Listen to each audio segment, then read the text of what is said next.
Well, we are live on YouTube. It looks like that. And of course, we start with the noise.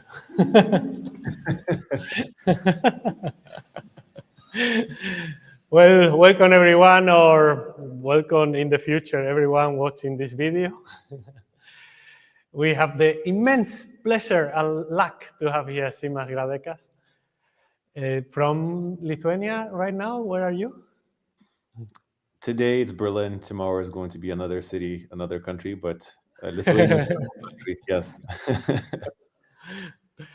Simas is the founder of Bloomlabs, and he's one of the newsletters I follow with the most interest.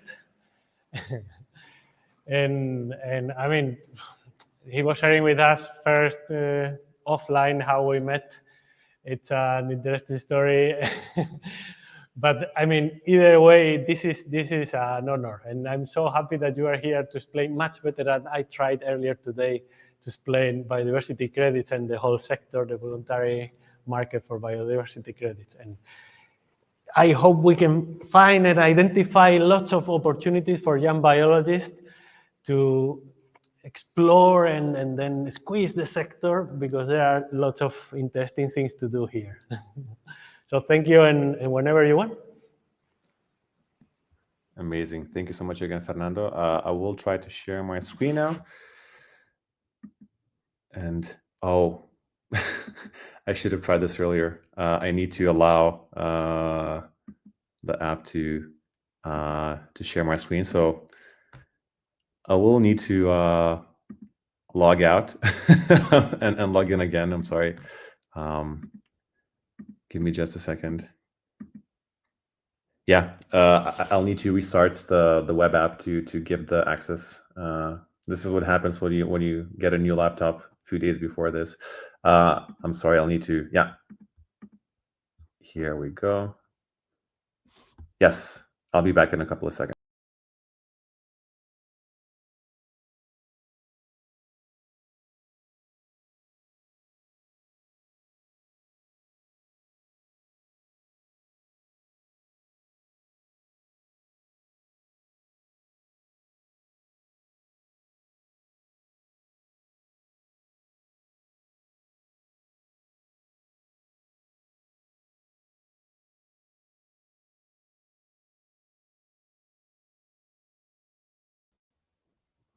Okay, I'm back. Can everyone hear me? Fernando, you're on mute.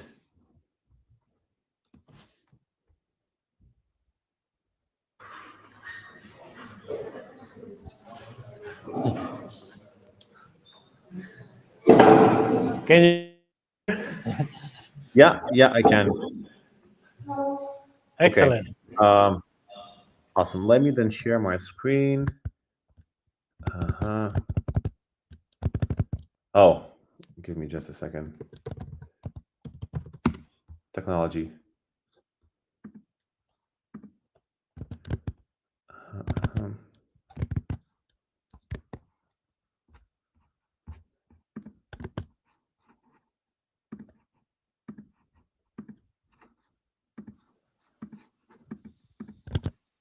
Okay.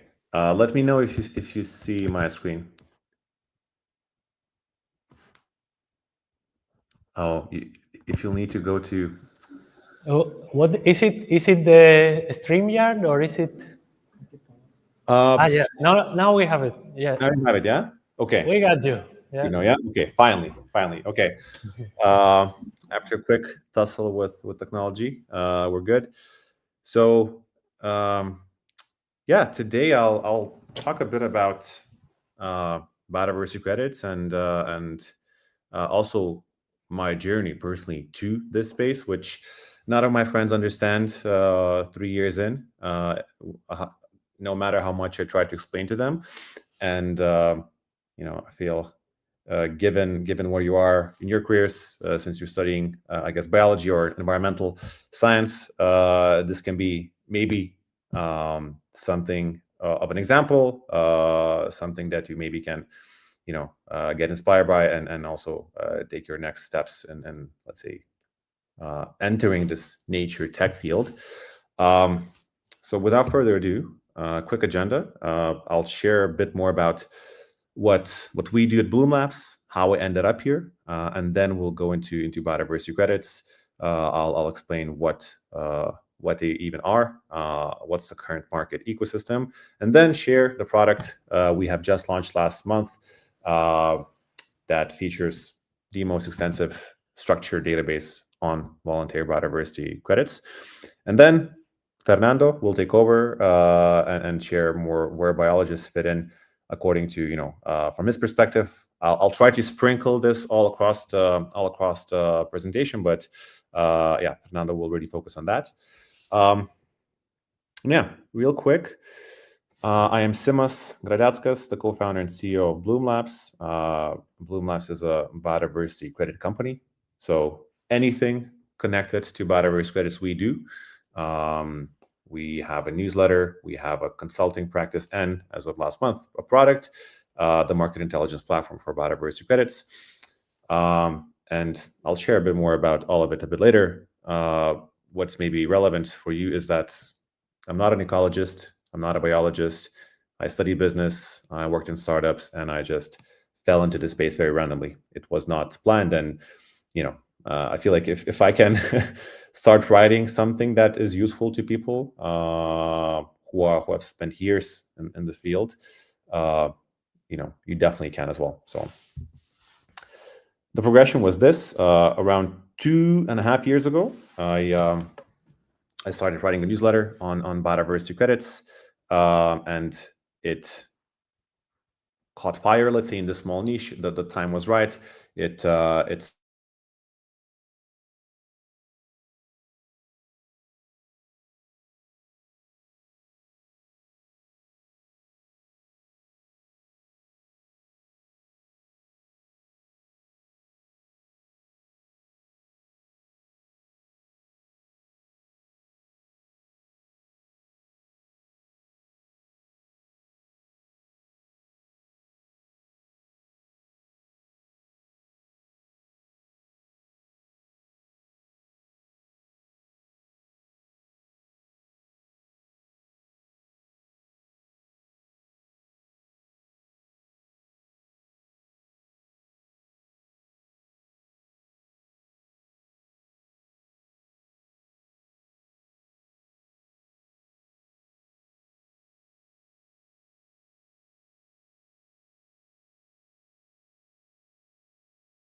I don't know what happened. I just got kicked out by StreamYard.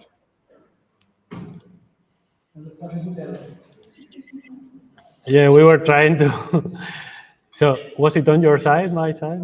I think it was on StreamYard side. I just got kicked out. It said that there were some technical difficulties. Yeah. Okay. Well, we can, I guess, try again. What else is there to be done, right? I think the topic on nature tech is quite hilarious, since tech is attacking nature, it seems now, or at least us. Can you see my screen again? Now we have no captions. Let's go without for now. I think we can see it. I mean, it's easier to follow with seeing your presentation than to seeing the caption. All right. All right. I'll try to be clear. Did I get cut off at this slide, or was it even before? You were here. You were starting to talk about the newsletter. Yeah. I was immediately curious about the progress of the newsletter, how fast it was from very little at the beginning, and then. Oh yeah. That was fun. So long story short, I think summer 2023, I wrote my first article, and it was I could feel like it is useful to the people. I felt that, yeah, from the response, if I just put something together and explain it in a way that is simple enough without, you know, oversimplifying things, people will appreciate it. It's such a new space, and I got addicted. I realized that if I just do that, I'm an analyst at heart. It will provide value to the space, and then just believing in karma, I continued. So growth-wise, I mean, the newsletter initially went in half a year from the start to, I think, 600 subscribers. And then at the beginning of 2024, I really decided to double down on the Bloomlabs, the newsletter, and also the consulting company. That's when the step 2 consulting came in, and there really went almost full time into you know, article writing, content creation mode. And then from 600 it went to maybe 3,000 in 3, 4, 5 months, quite fast in this small niche. And now we are at 5,000 as of today. So, you know, went kind of through initial slow growth, but the initial 600 people were really the ones who really cared about the space, who found my articles useful. And then on top of that, once I found the first few, let's say, really viral articles, it just doubled, tripled the audience very fast. And yeah, the next step was consulting. I started helping market organizations, public agencies, nature tech providers, project developers who are creating biodiversity credits, understand the market, decide which maybe scheme to choose, basically which framework to issue these biodiversity credits, etc. And that started sustaining us as a business. And here you see in the, oh, can I go? Oh, here we go. Here you see our most recent project, which is EU Commission funded project to experiment and pilot biodiversity credits in the European wetlands. It is one of 3, I believe, projects the Commission has funded. And our job at Bloomlabs is collecting all the relevant data on credit schemes that are applicable for the European wetlands, and then helping choose which schemes will be used to then create projects that issue these biodiversity credits. And it's a 2-year project that will be used then to decide the next steps for the European EU level policy on nature credits, according to Commission's roadmap on nature credits. So it's a very fun project that, through small steps, got us here. And it's all started with the newsletter. And now, yeah, the product. So I was alluding to it, but how the hell did I end up here even? I studied business, I did startups, and nothing of it was connected to nature. Basically what happened 4 years ago now, I just got bored with startups. It kind of didn't feel stimulating enough, and I quit. I wanted to build something of my own. I was very cocky back then. I thought it was going to be, you know, in 6 months I'll have something. I'll fundraise and, you know, we're good to go. Didn't happen. It took way longer. But let's say 9 months in, I read a couple of books on climate and nature that reshuffled my mind. It changed my mind, and I think I had a quarter life crisis then.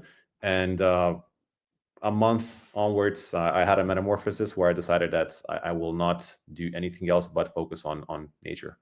No matter what I do in life, it will have to be connected to nature directly. And then that's when explorations on carbon markets started. That's when biodiversity credits became more of a topic, and I just started exploring how to build a tech company in the space. And it took many, many months, many trials, errors, many co-founders with whom we tried and failed. But then, let's say 7, 8 months later, I realized it's too early to build a startup, or at least a data startup for biodiversity credits, given my background. But I had thousands of notes lying around that I thought could be useful to this space, because what I had aggregated and processed, I didn't see anywhere else. So that's how the first newsletter came about. I just kind of started sharing what I compiled over the months, because I thought, well, what the hell, maybe it will help someone. And it did, it seems. And that's got me into this direction where I am now. So it was very random. It was just basically following what I really believed in, geeking out every day. I read everything there is to read about biodiversity credits, it seems. Every single report, every single organization. I was like a maniac for a good half a year before even publishing the first article. But it was because I was just, addicted to it. And then somehow I ended up here. Now, biodiversity credits, the actual topic. Let's start with the very beginning. What is a biodiversity credit? So the official definition is that a biodiversity credit is a certificate that represents a measured and evidence-based unit of positive biodiversity outcome that is durable and additional to what otherwise would have occurred. It's a term coined by the Biodiversity Credit Alliance, one of the main best practice bodies for our space, that kind of creates the definitions that the whole space uses. In short, you can imagine biodiversity credits as standardized units of biodiversity gain or avoided loss. So what really matters is the standardized word. It's something that can be written in numbers, that can be reported, that can be accounted, and that can be financed. That is ideally, from the financial perspective, fungible, interchangeable. We know how difficult it is with nature, but that is kind of the promise of the space. And since if you could standardize units of nature or biodiversity, then you can expect scale. Other than that, it's really difficult to expect scale if you can't, let's say, report gains of biodiversity in a let's say single standardized uniform manner. So these credits just represent this goal of scaling biodiversity preservation and restoration. And unlike carbon credits, and again, I don't know how much you know about carbon credits, but every carbon credit, wherever it comes from, it has the same unit of account, which is a single ton of CO2 or its equivalent greenhouse gases. So the space has a great advantage of having a uniform unit of account. For biodiversity credits, that is not the case. We don't have a single unit of account for what is a biodiversity credit. Everyone is creating their own versions of it. There's no consensus of what is it. It's just a unit of something. And here below, you see, let's say, the meta format of how that unit usually looks like. So it's a certain outcome or activity over a certain amount of area for a certain time period. So it can be, let's say, 1% increase in biodiversity over 1 hectare for 30 years. And that's a single biodiversity credit. And it can be not one hectare, but 1 square meter. It can be 1 square kilometer. It can be for a month, for a year, for 100 years. These are all variables that are being experimented with right now, and we don't have a uniform, again, unit of biodiversity yet. But that's, we're getting there, but slowly. Now, to give an example of how, let's say, a single biodiversity credit is calculated, all the credit schemes, and we have, for example, a Bloomlabs mapped out over 50 different biodiversity credit schemes, which is, sets of rules on how to create and issue biodiversity credits. In reality, there are even more. There are at least 70, 80 different schemes now created by anyone and anywhere almost, because there's no rules. Anyone can create or call whatever they've done a biodiversity credit scheme. It's such a new space. But all of them kind of follow the same logic. So step number 1 usually is you measure biodiversity, and you do that through, let's say, 2 to 5 different indicators. They usually fall into the species category, ecosystem, or other. And here you can see the Venn diagram that reflects that. These are the logos of some of the most famous established credit schemes, and it shows what kind of metrics they they use to quantify biodiversity. So for example, these schemes here only use ecosystem level metrics. Others, for example, in the middle, use ecosystem, species level, and non-biodiversity level metrics. For example, wage growth, socioeconomic factors, etc. Something that doesn't directly reflect biodiversity, but still is used in the credit calculation formulas. So it really depends. Now you take these metrics that you measure, you put them into your formula, and then you just multiply them by the area size that you choose. 1 hectare is the most common size used. So you'll put them together into a single formula, and then you'll have an index. Let's say, for example, 0 being fully degraded nature, 100 being fully intact nature, and let's say your measurements land anywhere from 0 to 100, and ideally just number increases over the years as you restore or preserve biodiversity. And then according to that, you derive a credit unit. So it can be, for example, one of the more famous units, 1% uplift or avoided loss in the median value of the basket of metrics over 1 hectare for 20 years. So in this case, you would take, let's say, whatever, you have 7 metrics you use. You would take the median value of the median metric, and then the uplift, 1% uplift of that metric, let's say 5 years apart, would be a single biodiversity credit over 1 hectare for 20 years. It can also be 10 square meters preserved or restored for 30 years. It can be 1 square meter preserved forever. That's also a famous and a popular credit in Australia, for example. Really no consensus yet, but this is how the current landscape looks like. And I don't know if you have any questions, you can also ask now. Fernando, I don't know how you want to manage this. I'm happy to answer anything at any point. Just let me know. Yeah, I mean, I keep on having zillions of questions about the flexibility of the standardization, no? Right? Like there are many standards, potential standards. And I don't know if anyone has a question so far. I'm trying to write down potential questions, and maybe we can go in the end, all of them, or? Sure, but if you, I don't know, but personally, if whoever has a question, please ask. I want this to be relevant. If I'm speaking about something that's not interesting, or if you have questions, let me know. I can talk about this for a week nonstop. So whatever is relevant to you, I would love to answer. Right. Yeah. Okay, if anyone say something, you want to?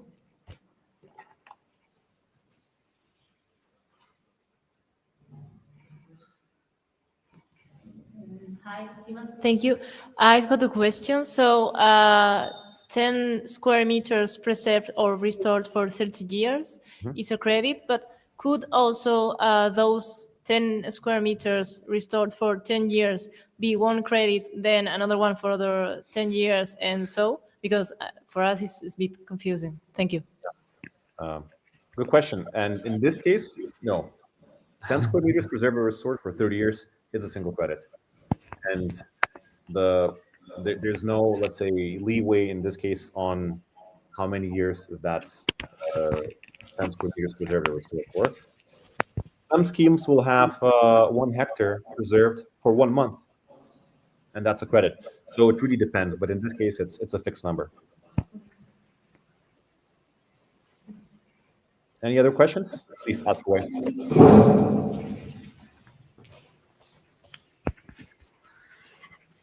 Good afternoon, Simas. So for me, this is a little bit abstract, as it's my first time hearing about biodiversity credits.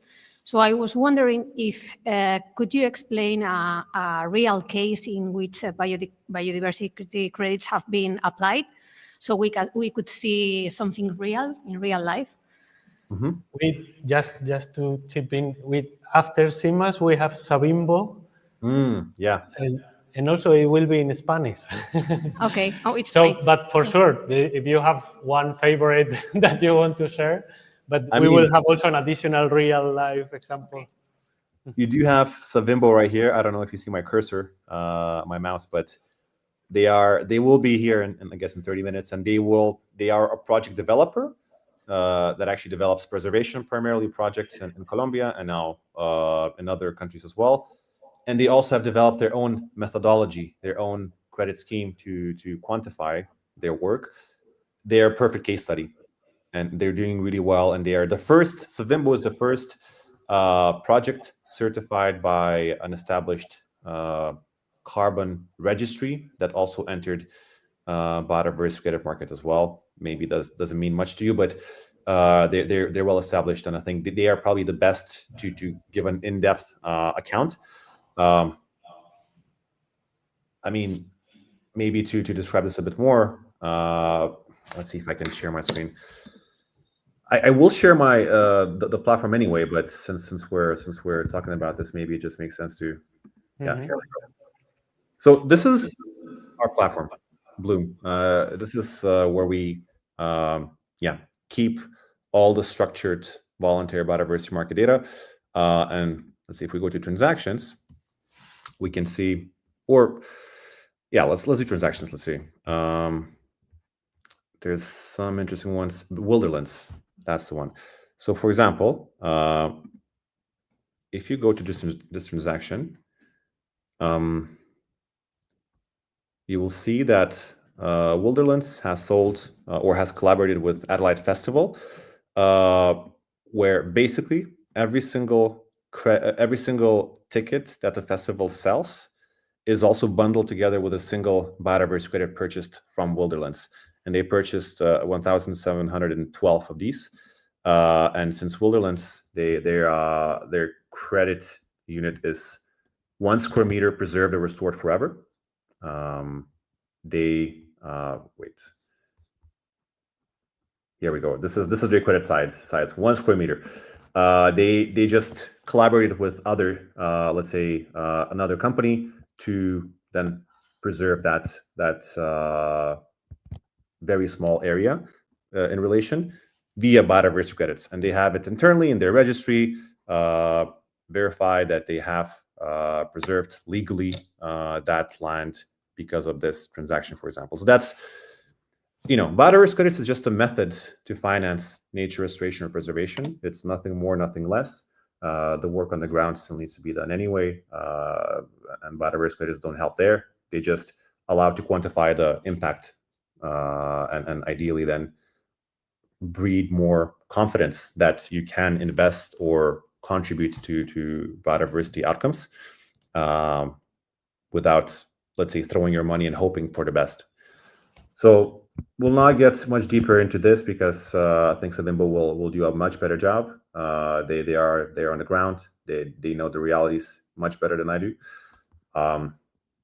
Yeah, so I'll stop here. Anything else? Any other questions?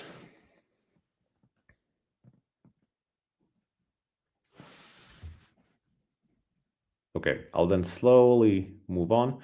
Now, why biodiversity credits is a good question. So again, I said that it represents scale because of the unitized nature of biodiversity. This is an estimate from 2 years ago by World Economic Forum of what the voluntary biodiversity credits could grow to.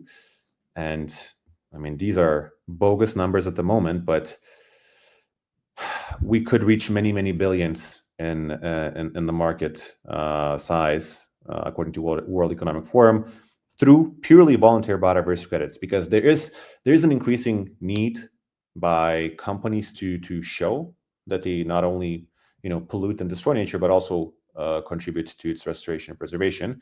And voluntary biodiversity credits is kind of positioned as the key tool to make that happen. 180 billion, 69 billion, these are great numbers. The reality is, from our latest data at Bloomlabs, we have just over $8 million in verified transactions of voluntary biodiversity credits in total. So the reality and the future projections are very, very different so far. I would say in total we have roughly 10 to 15 million of voluntary biodiversity credit transactions, but that's a drop in the bucket, drop in the ocean compared to what's actually needed. And I think, yeah, here is a quick rundown of why biodiversity credits came to the scene. So over the past decades, slowly but surely, the decision makers have realized that biodiversity is not just a nice to have; it's a crucial infrastructure to economic stability and economic well-being. Right? If biodiversity, if nature is not intact, if we degrade ecosystems without thinking ahead, food security becomes a big question. Water scarcity becomes a big question, and you have so many let's say follow-on effects from that finally biodiversity received a bigger spotlight over the past 10 years at at international conferences, at the governmental level, etc. And I would say the big watershed moment was when the Paulson Institute released their Financing Nature report. It's probably the most famous nature finance report of all time, I believe in 2019. And then they estimated that there's a global $700 million biodiversity financing gap that needs to be bridged. So we need to reduce nature destructing activities, but also increase the actual finance and money spent to restore and preserve nature. This was combined with the fact that the governments globally have been weakening in the West, also in the South, and that's a separate, let's say, trend that you might be a fan of or not. But the reality is that the budgets of the governments have been consistently decreasing for some of these big economies, especially, which means that the governments could not bridge that biodiversity financing gap realistically. So then let's say the whole conversation shifted to, well, let's then look into private finance. The private sector has been increasing, has been growing for the past decades, and it's now at one of its, I would say, all-time strongest positions. We're seeing this in geopolitics. Private sector is really reaching far into other mandates, let's say. But speaking for nature credits and nature finance, they opened up an opportunity or an expectation for the private actors, corporates, investors, banks, financial institutions to also then support, contribute to nature. At the same time, another trend happened, which is nature tech. Our ability to measure biodiversity has increased in quality, let's say, and also has decreased in costs. So remote sensing, satellites, drones, eDNA, camera traps, bioacoustics, etc. All of these technologies have been progressing consistently. Their costs have been going down, and now they're being used by more and more different players for more and more different use cases to quantify biodiversity state. And that's when all of these trends put together gave birth, let's say, to biodiversity credits. And that happened roughly in 2022, where the actual peak moment happened. We had the 2022 UN Biodiversity Conference, COP15, where biodiversity credits were, it was a historic agreement to push nature finance forward, to limit our biodiversity loss, etc. And biodiversity credits were mentioned in that legal document at the UN level, and that just create an explosion of different biodiversity credit initiatives. Very similar. I don't know who knows, who follows, let's say, carbon stuff, but very similar to what happened in 2015 with the UN Paris Agreement, where again there were big agreements made on climate change and ways to mitigate that. Carbon again was one of the key topics there, carbon credits, and that just gave birth to an explosion in carbon markets as well. And we're seeing a similar trend between climate and biodiversity. Now, I know I'm a bit out of time, but I want to quickly give a market ecosystems tour to just share what kind of players are actually involved in the space. So this is a market structure map we've made a year and a half ago. And you can start anywhere, but let's start with the credit schemes, something I was alluding to earlier. Within credit schemes, you have standards and methodologies, basically organizations creating rules on how to quantify biodiversity credits. These rules need to be written by someone, and usually these are ecologists, biologists, environmental scientists. So these companies, a lot of them are nonprofits, but more and more you have for-profit companies being established. They need people like you to understand the science, but then also be able to communicate it clearly, and really be able to bridge the, let's say, the nature, the science, and the finance business worlds. So given your backgrounds, this is such a great fit. You can utilize that to become great communicators, for example, something that most others without this background could never do. Then you have project developers who then decide to use a standard or methodology, follow basically the rules to issue biodiversity credits. And these project developers are mostly for-profit companies. And again, they have a lot of environmental scientists in their team, because to develop and really follow through with a great project, you need so much knowledge on local ecosystems, on how to measure them correctly, on how to slightly different, but how to approach, let's say, the social local dynamics, how to really build something that is sustainable. And again, biologists, ecologists have a big advantage there. Another group is auditors. So these would be third parties who, from time to time, let's say every 5 years, they are contracted by project developers to just verify if their project has actually achieved the outcomes that the project developers claim it has achieved. And again, perfect space for folks like you. Then you have a bunch of MRV providers. I think that's a fun topic, and I hope you have someone talking about this. But we're seeing an explosion of different technology to measure biodiversity. And again, to apply that technology well, you'll need someone with the right training to make that happen. And I believe, again, you'd be the perfect group to join these measurement, reporting, and verification companies.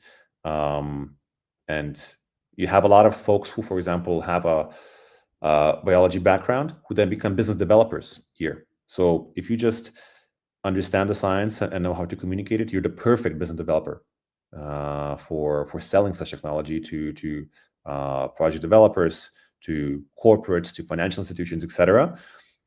Perfect fit for you. And then who else? You have credit rating agencies. Again, that's all built on let's say, environmental biodiversity science. Perfect fit for you as well. What else? We have media. I mean, folks there are usually journalists, but those who have environmental training will always have an advantage. So I think I would say for you, if you just bridge your current skill set with another connected skill set in this market, you'll be in a position where you will just be more skilled than, for example, someone like me, who just has a business background, who will never become a scientist or will never have that scientific training. So there's limits to what I can do, for example. I believe your horizons are even broader in this case, because it's easier to learn business rather than the other way around, learning, let's say, natural science, biology, etc. So you're in a great position. Now, this is a market map. All of it is on Bloom, our product. We have over 1,000 organizations that we've mapped out who are actively participating in the volunteer biodiversity market. These are some of the logos. We'll not go through all of them, but I suggest you take a look at bloomlabs.earth, and all of that data, all the relevant data of these organizations is fully free, and you can see who does what. We have, let's say, 4 key categories. We've categorized the organizations across. Number 1, suppliers, so credit schemes and project developers, basically parties connected in parties responsible for creating biodiversity credits. They're the suppliers. Then funders, So parties who buy credits or invest in credits for their projects to issue them later, very relevant group. Then you have enablers. So these would be technology providers, MRV providers, consultants. I think you could be great consultants, for example, as well. You need usually consultants who have your background to have that trust when working with your clients. That is something, for example, I've been struggling a lot over the past few years because I don't have this training. There are just some assignments I cannot do, and I'll need to either pass it on to another friend of mine or another consultancy. But I've built this nice brand through the newsletter, but some of the work that comes my way, I can never do unless I would hire someone or work with someone who has a more of a scientific training. You could, for example, bridge that gap. Yeah, I'll stop here, I think. I'm happy to show the demo of the platform, but I think maybe questions or Fernando talking a bit about how these biologists coming in will be a better time. No, this is great, Simas, and you were already doing like pointing out where to find opportunities and where we could fill gaps. So this is great. According to schedule, we could continue until 5. I see Anja already there. Hello, Anja. We can just add her to stage, just to say hi, and just because I like you both, I just like to see you both in the same screen. It's very cool. Yeah, hi everyone. Hi Simas. Hello, Anja. I've never seen a talk from Simas, so I was really curious. So Anja is the chief scientist at Savimbo. The example that we were seeing. So this is, I mean, this is perfect. We can have that. I don't know if you don't mind, Anja, to wait a little bit. I would like to see a little bit more of the tool of your product. Of course, because we can use it. We can use it to find opportunities too. Absolutely, yeah. So I'm happy to quickly show it, and then yeah, we could take it from there. Maybe someone has an example of what they would like to find out here. Maybe the platform can serve that. Any ideas? What would you like to know, for example, right now, as a student who wants to enter the job market in nature tech? Are there any projects in Spain? Okay. So we can go to the projects data set, which is, again, the most extensive volunteer biodiversity market project database. Let's go to filters. Let's go to country. And let's see if there's anything in Spain. Is there? There is. We have 6 projects in Spain. There you go. If you want to, you can take a look one by one if you want to, and learn more about that. Learn more. What is it a restoration project or a preservation? Who's the project developer? You should reach out to them maybe. What's the credit scheme being used? For example, Nat5. So if you want to, you can then just go to schemes and find Nat5. Let's do Nat5. Where is it? Here we go. And then you can find Nat5, understand a bit more about it. What kind of scheme is it? Again, information on it. But you can do that for every single project out there. And or if you want, you can just compare directly these data points across each project. Maybe you can see what's the project size. Okay, so we see that the biggest one is over 1,000 hectares, smallest 26, and yeah, you can see kind of small. I mean, European projects are usually very small. Some of these projects have project length. Some of these don't yet. Some of these projects already know or estimate how many credits they will issue or have issued these credits. Really depends, et cetera, et cetera, et cetera. You can access this information.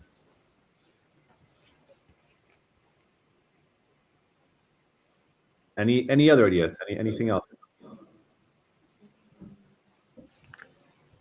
¿Quién tiene una petición? Allí.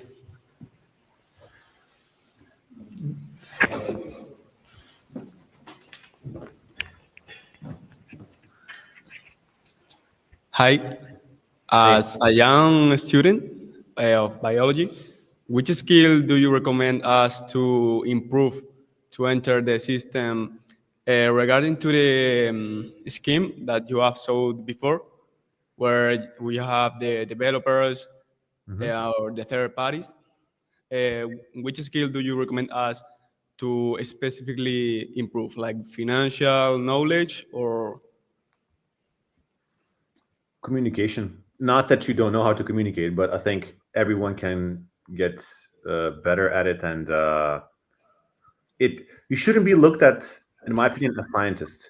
You should be looked at as business professionals who know science, and that's a big difference.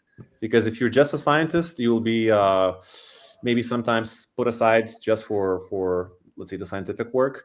But I am convinced you can do so much more. You can do anything you want. So it's more about science is your skill set, but you as a professional, you can do whatever you want. So I would definitely think about that. That's the positioning I think to have here. thank you. That's wonderful.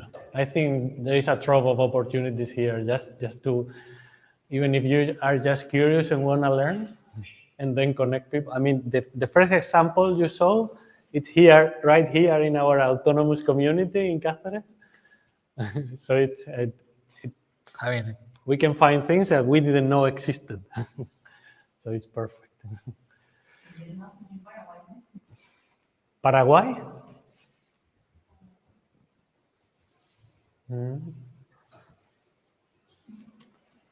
We can look. Paraguay? Does somebody Yes, she was asking about Paraguay. projects? Okay, let's see. What I guess this is Paraguay, right? Or this? I'm sorry, I'm not sure which. Yeah, we don't have projects here, but if you want to, we can take a look if there's organizations from There Paraguay. is a niche. Let's see. Again, we go. So every single data set that we have, you have a quick, let's say, overview, and then you have the raw data down below that you can access. So let's take a look. Let's see again, HQ country of the company, Paraguay. No, unfortunately. Let's see, maybe operations region. No. Yeah. Unfortunately, there's nothing in Paraguay so far. That's an opportunity for her. That's an opportunity. Yeah. Maybe there's something in. No, there will not be anything in Paraguay. Yeah. Right Here we there. go. It's Paraguay. See, it's empty. It's waiting to have an organization. You can do it. Very, very nice. Yeah. Well, thank you so much, Simas. This is great. It's a pleasure and an honor. I said it already. Thank you. Now, yeah, nice you are free to stay and continue and ask questions to Anja, or I don't know if Anja has any questions for Simas. I think I dropped in too late, but I wanted to comment on the last question of the student, and I totally agree with Simas that communication is super important. I consider myself a scientist. I have a rather academic background, and I started getting into this biodiversity credit or climate credit world about 1.5 years ago. And to me, communication was one of the biggest obstacles, and it's still something that I practice. The whole business language is something that is very far from how biologists talk. But often, you have the same terms, like you have the same concepts, but the word for the concept is very different. So it takes a while between a biologist and a businessman to understand each other, although they might share a lot of the background. They just don't share ways to communicate what they want to say. So yeah, totally agree with that. Yeah, this is awesome. And just maybe to add on top of that, I would say it's way easier than for someone like you to learn the business lingo than the other way around. So you have an advantage. I would say so. Maybe simplifying the business stuff, but anyone, Business sounds difficult too. hey, this is on purpose. It's a strategy to avoid intruders. Like lawyers, right? This is they make up their own language, and then you're left out. Right. Absolutely. And I mean, as a good scientist, you can explain a concept or whatever in a way that anyone understands it without being a professional in that area. But in the business world, yeah, there are terms that are specifically used to identify yourself as someone who is knowledgeable, as someone who is an expert. So it is kind of a secret language, and that's a concept that I feel we don't really have in the science room. Agree, totally agree. Well, I think we have to give you your spot, and again, Simas, you are free to stay, and Anja, I cannot thank you enough. I mean, we were back and forth finding the possibility. It was so exciting, and in the end, thank you for your patience, Fernando, with us. It was great. I don't know. Are you also in Belém? No. Our CEO is Drea. That's why she cannot be here with us. Last year for the Biodiversity COP in Cali, our whole team went. The idea was to do the same this year, but it was just impossible. Like the housing situation in Belém was really difficult. We didn't get funds to invite our leaders, and so yeah, this year it's just Drea on her own. Are you there, Simas? I am not, and I mean, not to go too much into details, but already a year plus ago, when I heard the talk about the logistics in Belém, I realized that I'm not the most important person to be there, and I should probably allow someone else to take that spot, because I heard that the housing part is challenging, let's say. Yeah. And from what I heard from Drea, the atmosphere is not very inclusive. It's not very nice. Like it was a very different story at the COP in Cali than. Yeah, Cali was awesome. Cali was great. Yes, it was. Mem views. Maybe next one. Maybe next one. I have would you mind, Simas, if we switch to Spanish? I think Anja was planning to do this. Absolutely. I will listen in, and I will try to utilize my 3 months of living in Colombia. Very nice. Yes, thank you. Sorry, Simas. Yeah, the idea is, so I'm not alone here. I'm with Karen and with Santiago, who are very valuable members of our Savimbo team, and they're working on their English. But we thought it would be a lot easier to do this session in Spanish. And also for me, it's a little bit easier to talk in Spanish. But we can do Spanglish, or if you have any Spanglish is the... Spanish is great. I will not stay here for too long, but I'll just listen in at the beginning. Yeah, okay. So yeah, hi everyone. Bienvenidos a todos. Yo no puedo ver, Fernando. ¿Ya están Santiago y Karen aquí también? Sí. Ah, genial. Van a venir. Aquí están. Ahí están, sí. Y si compartís algo, os lo ponemos también. Debería salir automático, pero a lo mejor tenemos que compartir. Ok, déjame ver si puedo compartir. Hola Karen, hola Santiago, gracias por venir. Hola. Quítalo. Ya es muy tarde ahí en España, ¿verdad?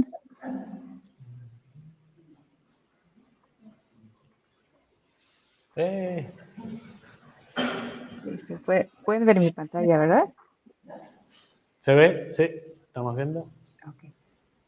Sí, entonces pensamos que en los primeros 15, máximo 20 minutos les voy a contar un poco de qué es Savimbo. Como dijo Fernando, sí, va a ser un ejemplo de una de las organizaciones que se encuentra en todo este mundo del mercado de biodiversidad que Simas ya les presentó. Y después podemos hablar un poco más de nuestros trayectorios, de los tres que estamos aquí, de Karen, Santiago y yo, que cada uno es como muy único, muy diferente, y pues de nuestras responsabilidades adentro de Savimbo o lo que les interese. ¿Ok? Bueno, en Savimbo nos dedicamos a responder la pregunta de cómo salvar el planeta. No de por qué se debe salvar o cuándo se debe salvar, sino cómo salvar el planeta. Con instrucciones de paso, basado en el conocimiento de la gente que vive con la naturaleza y sabe cómo salvar el planeta. Y la historia de Savimbo empezó con Johnny. Johnny es uno de los fundadores de Savimbo, que tuvo un jaguar ahí en el terreno donde vive, en la Amazonía de Colombia.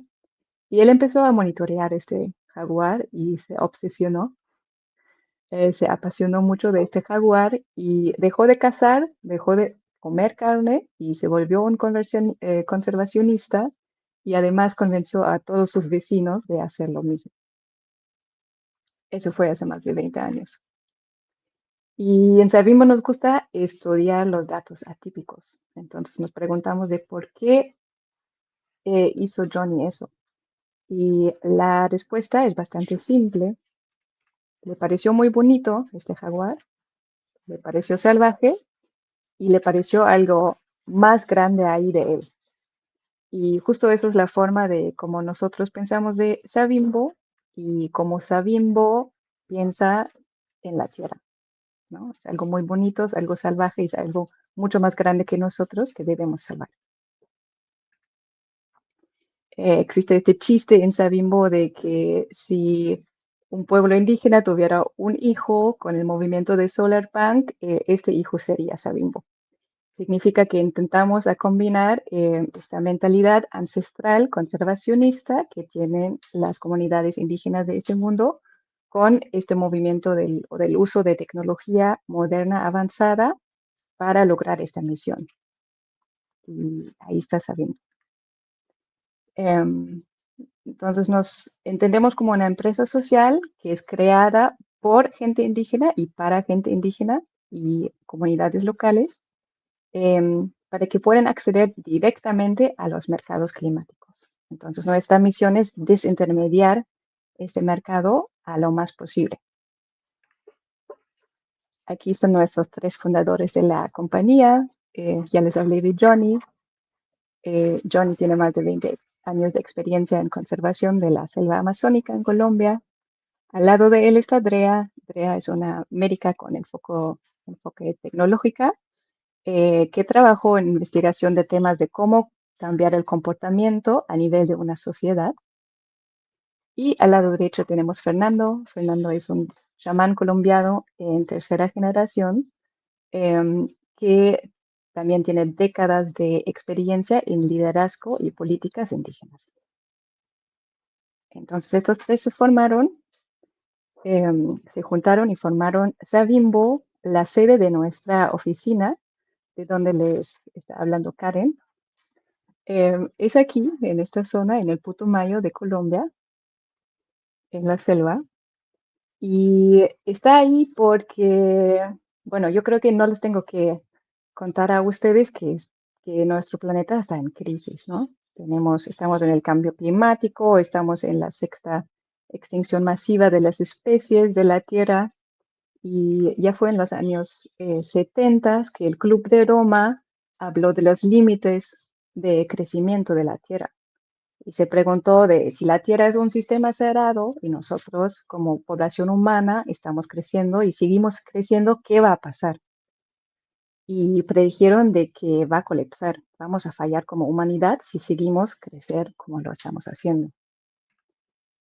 Y el Instituto de Smithsonian hizo una reevaluación de este modelo del Club de Roma en el año 2012 y desafortunadamente confirmó que sí, todavía es un modelo que describe muy preciso de cómo estamos actuando y por lo tanto la predicción todavía sigue válido. O sea, si no paramos, si no cambiamos, vamos a fallar y vamos a destruir este planeta. Afortunadamente hay algunas iniciativas y herramientas que tenemos para luchar contra eso y para salvar la Tierra. Desde el año 1992 tenemos el convenio o la Convención de la Diversidad Biológica, que fue ratificado por 196 naciones. Significa en casi 200 países del mundo. De hecho, eso es una ley, solo que todavía no hay formas muy elaboradas de cómo hacerlo. Pero desde el año 2022 también tenemos el marco de biodiversidad global de Kunming-Montreal. Y este marco nos da unos objetivos concretos y tangibles de cómo luchar, cómo salvar la naturaleza de nuestro planeta. Entonces hay ciertos objetivos que se deben lograr hasta el año 2030 y otros que se deben lograr hasta el año 2050. Y entonces lo que hace Savimbo justamente cumple con estos objetivos porque estamos intentando de crear este mercado comercial de créditos de biodiversidad, que nada más significa que estamos intentando intercambiar acciones positivas hacia la naturaleza por dinero, como un incentivo, como un mecanismo financiero que es independiente de gobiernos, por ejemplo. Y bueno, si hablamos de acciones positivas hacia la biodiversidad, tenemos que ver un poco a nivel global de quién está haciendo, quién está actuando en beneficio a la naturaleza. Aquí vemos un mapa de la distribución o de la riqueza de plantas de uso en el mundo, pero si fuera un mapa de riqueza de flora y fauna en general, se vería muy parecido este patrón. Entonces lo que vemos es que la riqueza de especies se concentra cerca o alrededor del Ecuador, ¿no? En el sur global, y ahí es donde la mayoría de la gente de las comunidades indígenas viven y protegen la biodiversidad desde hace siglos de manera gratuita, ¿no? Siempre lo han hecho y nunca fueron remunerados, mientras en el norte global somos los que más contaminan, que más usan recursos, que más causan deforestación y que son los que deberían pagar para eso. Y es por eso que la mayoría de nuestros proyectos se centra en este área alrededor del Ecuador. Tenemos varios proyectos en Latinoamérica, pero también en África, en Asia, o sea, en cada continente del mundo ya hay Savimbo en diferentes fases de proceso del proyecto. Desde agosto de este año, somos muy orgullosos en poder decir que tenemos el primer crédito de biodiversidad certificado en el mundo. Significa que el proyecto del Putumayo en Colombia, ahí que les enseñó al principio, donde también tenemos la sede de la oficina de Savimbo, es el primer proyecto que fue por una validación y verificación externa por un certificador que se llama Hacer Carbono y un panel de expertos independientes y por una revisión pública. Entonces, habían varias instancias que controlaron de qué estamos haciendo en este proyecto, cómo estamos colectando los datos, qué de verdad estamos protegiendo o conservando. Y ya a partir de esta verificación ya tenemos más de 40.000 créditos que fueron certificados en esta primera ronda de certificación, y la idea es de cada año se hace otra ronda de certificación para certificar más créditos. Nos gusta la biodiversidad más que el carbono por muchas diferentes razones. Uno de ellos es que un proyecto de biodiversidad es mucho más barato que iniciar un proyecto y mantener un proyecto de carbono, por lo menos si se usa nuestra metodología. Digamos que más o menos es un 70% de menos gastos para un proyecto de biodiversidad. ¿Por qué? Porque ahí se puede usar gente de la comunidad que hacen el monitoreo y proveen los datos. En cambio, en un proyecto de carbono, pues se necesitan científicos muy bien formados que calculan las toneladas de carbono que se secuestran. Seguramente ya escucharon de Simas de todos los desafíos del mercado de biodiversidad, que todavía es un mercado muy nuevo. Y uno de los desafíos que tenemos es que no hay un acuerdo sobre la unidad de biodiversidad, ¿no? En el mercado de carbón tenemos la tonelada de CO2, que está bastante fácil y todos lo están usando. Si preguntas a 10 científicos de cómo medir biodiversidad, seguramente te van a dar 10 diferentes respuestas.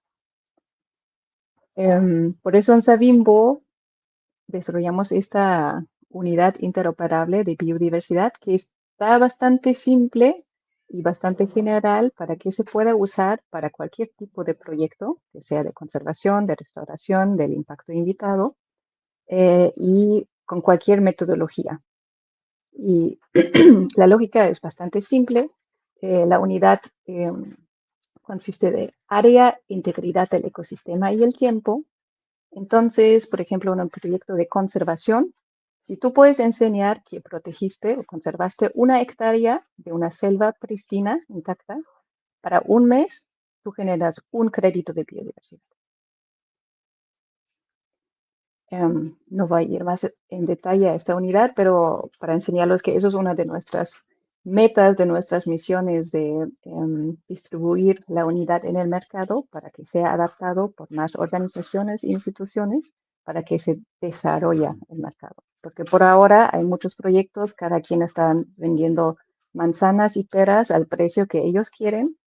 Y para un comprador de créditos es muy difícil de comparar, saber qué es lo que estoy comprando y eso es algo si es caro o barato. Bueno, aquí ven una foto de nuestro equipo ahí en la selva de Colombia. Aquí está Karen. Aquí está Andrea, nuestra directora ejecutiva, que no pudo estar con nosotros. Aquí está Johnny y Fernando, esos son los 3 fundadores. Y pues mucha más gente del equipo. Y como pueden ver en este cartel promocional, se dice Indicator Species, especies indicadores, que es el corazón de la metodología que nosotros creamos y también certificamos, con cual las comunidades indígenas y las comunidades locales puedan monitorear la biodiversidad y generar los créditos de biodiversidad. Les voy a explicar un poco de cómo funciona. Aquí ven los datos de nuestros proyectos o de uno de nuestros proyectos.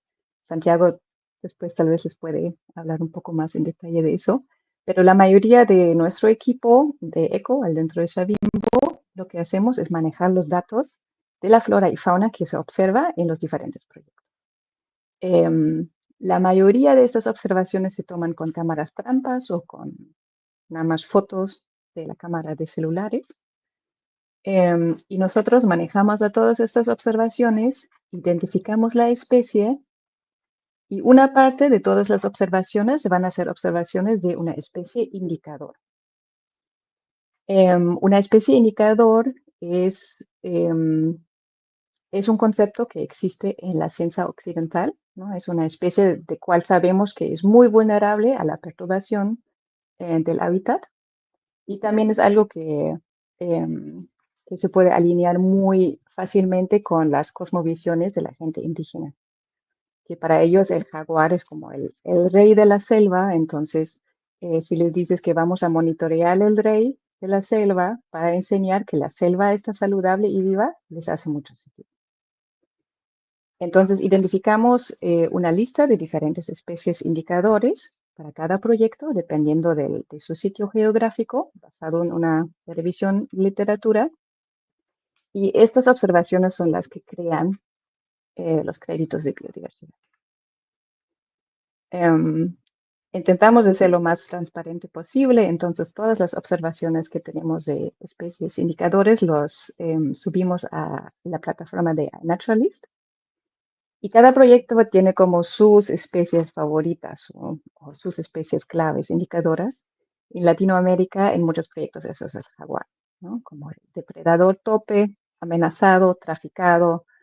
Cuando vemos un jaguar, sabemos que debe haber una selva muy bien conservada para que este jaguar puede vivir en él. Aquí vemos cómo traducimos las observaciones de las especies indicadoras en créditos de biodiversidad, ¿no? Les dije que un crédito es 1 hectárea por un mes conservado de selva intacta. Entonces, cuando tenemos una observación de alguna especie indicadora, lo que hacemos es usar su ámbito hogareño, ¿no? Como el área mínima que necesita esta especie para sobrevivir, y le ponemos alrededor de la observación como un círculo, como un buffer, que obviamente es una simplificación del área que está usando, pero la lógica es que si ves el jaguar, significa que proteges mínimo el área que este jaguar necesita para sobrevivir, ¿no? Y entonces tú puedes generar, dependiendo de qué tan grande es el área del proyecto, tú puedes generar un crédito por cada hectárea del ámbito hogareño de la especie para un mes. Significa que tu especie, si tiene un ámbito hogareño de 100 hectáreas, podrías generar hasta 100 créditos por cada mes que tú estás evidenciando que está vivo esta especie. Bueno, no voy a ir mucho más al detalle de la metodología, pero quiero que entiendan que la idea es un poco de todo lo que hacemos se basa en ciencia occidental, se alinea con la ciencia indígena y es suficientemente pragmático para que la gente de una comunidad pueda aprender de hacer este monitoreo. Entonces, lo que hace Savimbo es, después del monitoreo, cuando se colectan los datos de las observaciones, nosotros los manejamos, nosotros los convertimos en créditos y nosotros nos dedicamos a vender los créditos.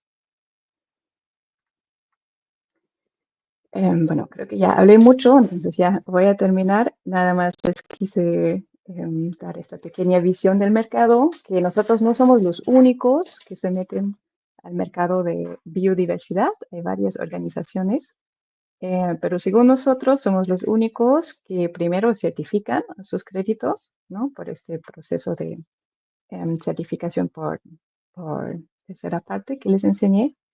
Y somos los únicos que trabajan directamente con las comunidades y que donde los actores, donde las comunidades son los actores principales que deciden que quieren un proyecto de biodiversidad, que son los que gestionan el proyecto y nosotros solo les capacitamos y les ayudamos en conectar el mercado, que es como lo mínimo que se debe hacer, que se necesita hacer. Y bueno, muchas gracias para seguirme hasta acá. No sé si queremos hacer preguntas primero o... Primero, bravo, me ha encantado.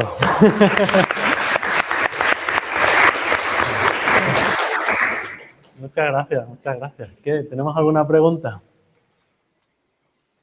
Allí.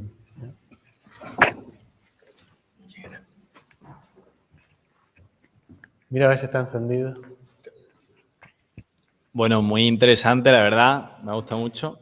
Y mi duda es, ¿hay una manera de ponerle precio a ese crédito de biodiversidad? Es muy buena pregunta.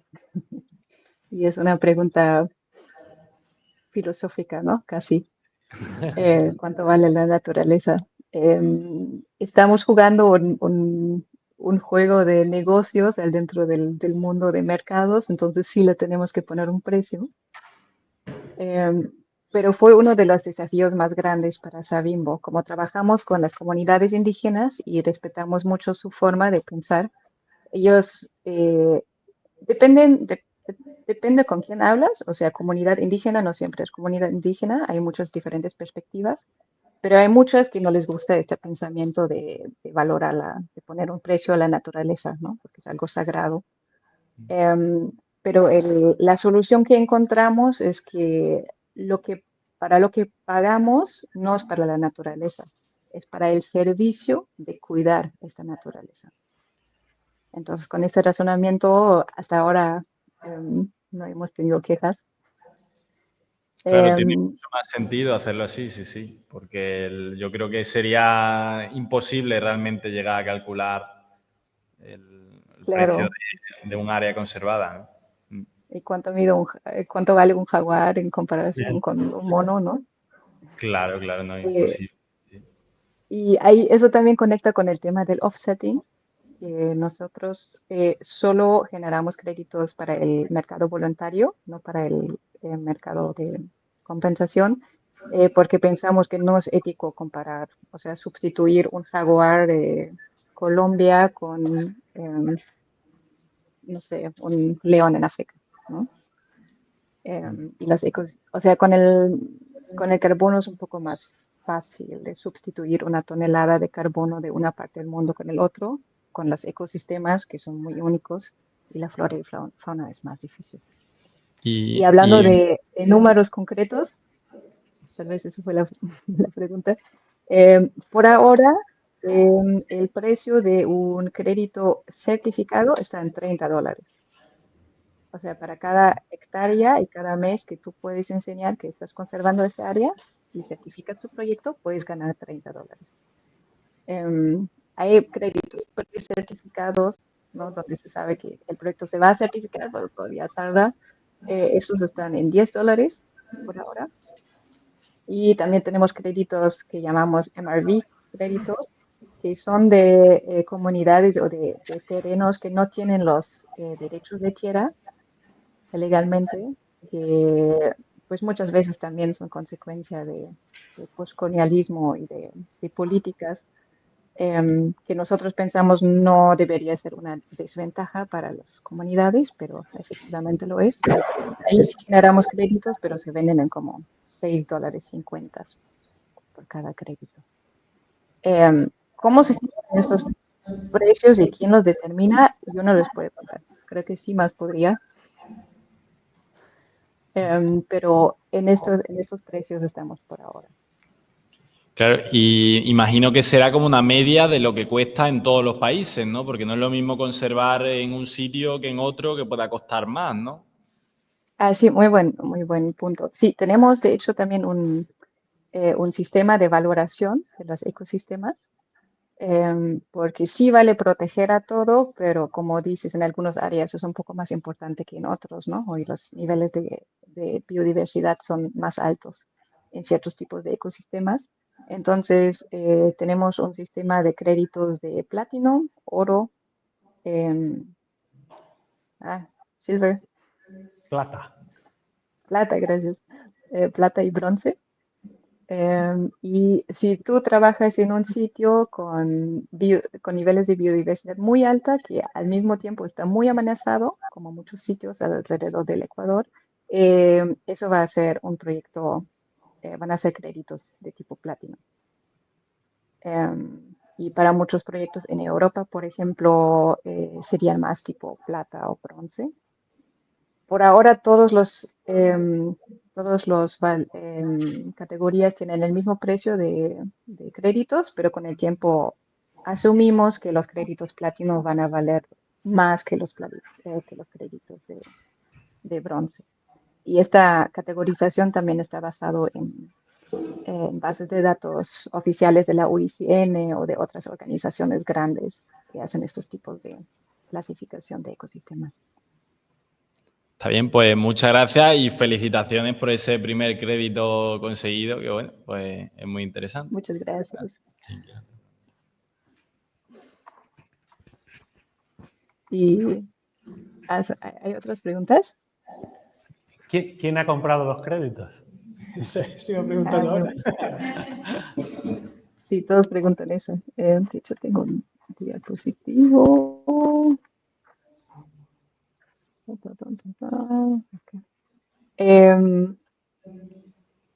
Es el obstáculo mayor del mercado de biodiversidad, de dónde están los compradores, ¿no? Ellos son los que faltan todavía. Todo demás de infraestructura más o menos está, pero necesitamos la plata de los vendedores, de los compradores. Nosotros vendemos a diferentes tipos de clientes que no hay ninguna cooperativa grande. Son empresas medianas, como Roxana tiene una marca de joyería de lujo. Creo que Dario vende algo ellos vende coches clásicos. O sea, son mayormente empresas que quieren mejorar su huella ecológica como un punto de marketing. ¿no? Para que sea más atractivo para sus clientes.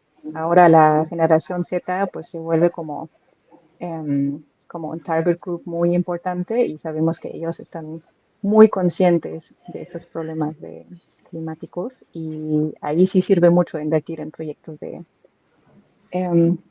mercado climático para convencer a estos clientes, holders y clientes. Me gusta mucho la opinión de Jeremy. I don't understand carbon credits, but I understand that one small piece of Colombia won't be clear cut. And one farmer's Exactamente. will make a living. Exactamente. Entonces, el desafío no solo es como explicar a las comunidades de qué es el mercado climático, también es para los compradores, ¿no? Hay muchos actores con fondos muy diferentes en este mercado y como ya hablamos de la comunicación, pues todos deben hablar como el mismo idioma y todos deben entender de qué es lo que estamos haciendo y sentimos que es más fácil con los proyectos de biodiversidad que con los proyectos de carbono. Fantástico, muchas gracias. Nos quedan como 15 minutos. Vamos a escuchar a Santiago y a Karen. Listo, sí. No sé si tal vez primero quiere Santiago, después Karen. Les digo que creo que les van a aportar perspectivas muy únicas de cómo llegaron a trabajar con Savimbo y cómo que fue su camino.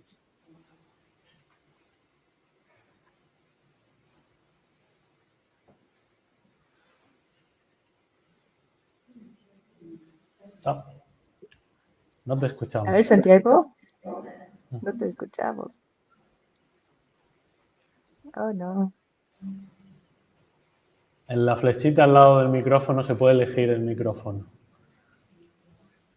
Y como ya lo tiene activado, ¿no? Pero no sé.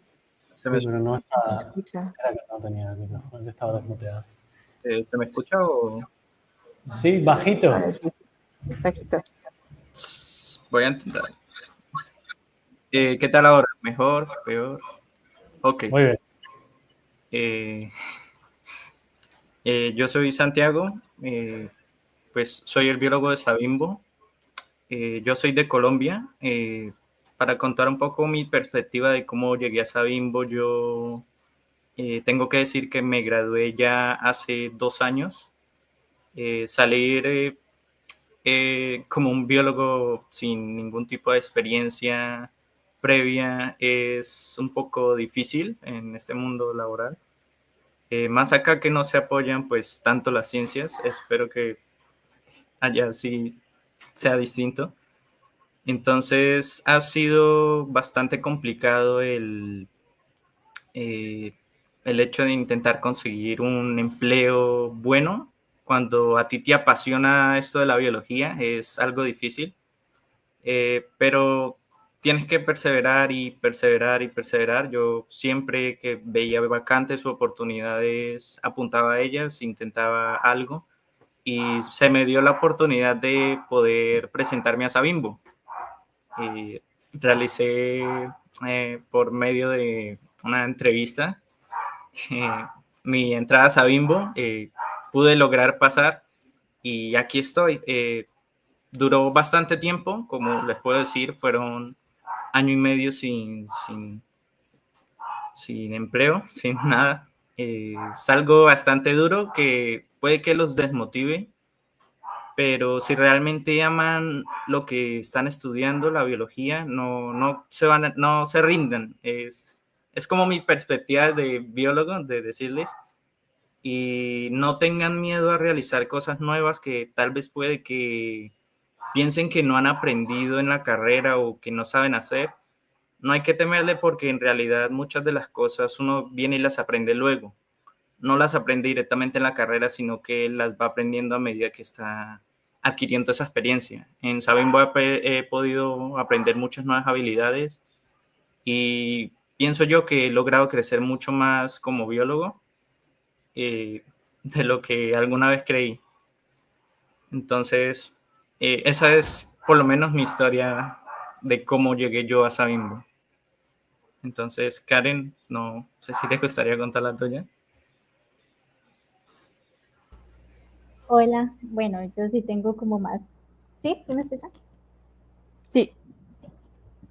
Lo mío es algo loco. Empecemos por allí. Bueno, mi nombre es Karen. Yo llevo en Savimbo aproximadamente 2 años y medio. Antes de Savimbo, bueno, terminé mi bachillerato y dentro de mi bachillerato en el colegio te exigen como presentar un técnico en tecnologías. Entonces, digamos que soy técnica. Y soy, bueno, también soy mamá monoparental, entonces esto hizo un poco más difícil la situación, pero antes de tuve muchos trabajos, decir como cocinera, mesera en un restaurante y esto y lo otro, que hacía que limitaba mucho el tiempo con mi hija. Pero hubo un tiempo así, mi mamá vive en la zona, en la vereda donde nació Savimbo, y a mí, don Johnny me parecía muy curioso. Yo decía, ve, pero no tenía como muy contacto directo con él, pero sí, mi familia es muy reconocido, bueno, él es muy reconocido en la zona, entonces mi familia sí ya había hablado con él. Tuve la oportunidad de conocer a don Johnny, le comenté, mira, don Johnny, bueno, pasa esto y lo otro. Lo que él me preguntó fue como, ¿sabes manejar un computador? Y yo, sí, pues no, no muy bien, pero pues lo sé prender y apagar, que es lo más importante. Y entonces me dice, ok, listo chica, puedes venir y esto, pero primero vamos a empezar en la montaña. Entonces empezaron mis días en Savimbo, pero directamente en campo. Caminé mucho con don Johnny, acampé mucho con don Johnny, aprendí mucho cómo rastrear un jaguar, cuál es la senda de la comida del jaguar, a comer mucho arroz con lentejas, a cargar y no, o sea, es que cuando te digo que es extremo andar con don Johnny, es bastante extremo, pero me sirvió mucho a entender como a entender el mensaje que don Johnny quería dar. O sea, fue, la verdad, cuando empecé como a encariñarme un poco más con, con el tema de conservación, te digo, la verdad yo estaba muy cerrada a estos temas. Lo mío era que yo decía, no, es que yo estoy, mi idea es salir a una ciudad y yo quiero vivir por allá y todo esto, el desarrollo, y al punto que estoy ahorita, no, yo de acá no me voy. O sea, muy linda la ciudad y todo, pero no, o sea, acá la paz y la tranquilidad que se siente, excelente. Y empecé así, y empecé como a cambiar mi mentalidad también. O sea, Savimbo me ayudó demasiado a cambiar mi mentalidad del tema de conservar. Sé que se dice mucho el tema de que no contaminar, que esto y que lo otro, es como que algo que te implantan mucho en el tema del colegio, de que la contaminación, y siento que es mucho bla, bla, bla, bla, pero más allá de hacerlo es muy difícil, entonces aunque en el colegio me repetían mucho y me recalcaban, eso sí como que se me fue grabando mucho el tema de no contaminar, de no botar la basura, que ayuda, sí, pero pues, ¿cuántas personas lo hacen? Y es lo que yo hago con mi hija, y es que mi hija tuvo algo muy curioso que pasó, es que ella tiene una prima muy pequeña, y ella al mirar que yo, por ejemplo, que no puedo botar como basura así, no importa si estoy en la zona, en la vereda, en nuestra zona somos muy ricos con el tema de hidrografía, pero yo no puedo ver una llave prendida porque me da como... Y entonces mi hija como que tiene su prima, y su prima es muy así, y ella mira que su prima bota, va y le recoge y dice, échalo a la basura. O sea, bota basura o cualquier otra cosa, dice, oye, Cristian, ¿tú por qué botas la basura? Hay que echarla a un tarro o échate el bolsillo. Y yo, wow, me siento muy, muy llena por esa parte. Y así, con don Johnny duré aproximadamente 1 año y medio caminando. Buscamos como los puntos estratégicos de por dónde pasaba el jaguar. Bueno, estuvimos detrás del jaguar, mejor dicho, correteándolo. Y pudimos ubicar diferentes zonas acá en nuestro territorio estratégicos de por dónde podría pasar el jaguar. Esto me costó una rodilla porque me rodé por allá en una loma, pero bueno, estoy viva. Y ya cuando el trabajo se empezó a poner un poco menos pesado que el principio, ya empecé a salir un poco como a la computación, a eso, a lo otro, a manejar un poco la base de datos, y desde ahí empecé a aprender demasiado. Drea, la verdad, es una excelente profesora, digámoslo así, mentora, o sea, y aprendí demasiado. Ella poco a poco me fue enseñando y me decía, oye, mira, haz esto, haz lo otro. Al día de hoy te puedo decir que una de mis principales funciones es liderar mi equipo que está en la selva aquí. Tenemos otras compañeras que hacen parte del equipo. Me aseguro de que todo nuestro trabajo avance de forma coordinada, un poco, bueno, no muchas veces, tenemos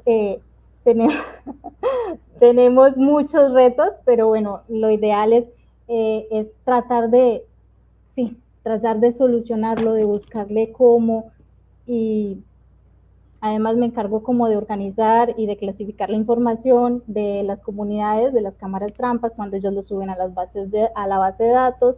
Me encargo es como la primera que mira y revisa si las cámaras están bien configuradas, si hay algún error, si quizás, si quizás hay un error. También estoy como en comunicación con los líderes y las personas que entran a trabajar dentro del proyecto. Estoy como apoyándolos si necesitan algo, si tienen algún bloqueo, si necesitan una explicación, si hay drama. Entonces ahí estoy yo tratando de charlar con ellos. También hago mucho tema logístico. Cuando dentro de un proyecto, lo primero que hago es como investigar cómo pueden llegar las cámaras trampas, que el trabajo sea eficaz, que aduanas no las vaya a retener, cuánto monto se puede importar. O sea, hago todo el tema de investigación. Después nos aseguramos de que las cámaras trampas puedan llegar, que los líderes ya tengan las cámaras trampas con ellos. También el tema, mi desafío con el tema de equipo son las baterías, porque es muy difícil poder importar productos inflamables. Entonces, de ahí ya empieza como mi búsqueda en tiendas donde pueden vender específicamente ese modelo. Y así me volví muy investigativa, como el por qué y cómo lo puedo hacer. ¿Por qué no? Pero ¿por qué allá no? Entonces averiguo por qué no y cómo sí.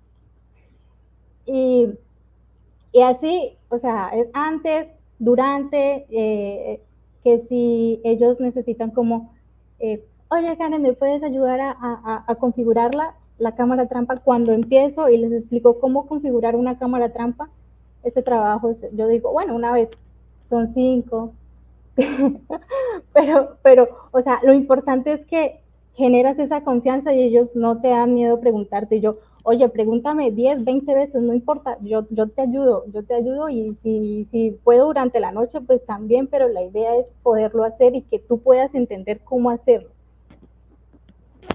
Muchas gracias, Karen. Perdón por interrumpirte, nada más estoy viendo el tiempo y como creo que nos faltan 3 minutos. Sí, ya casi de nuevo.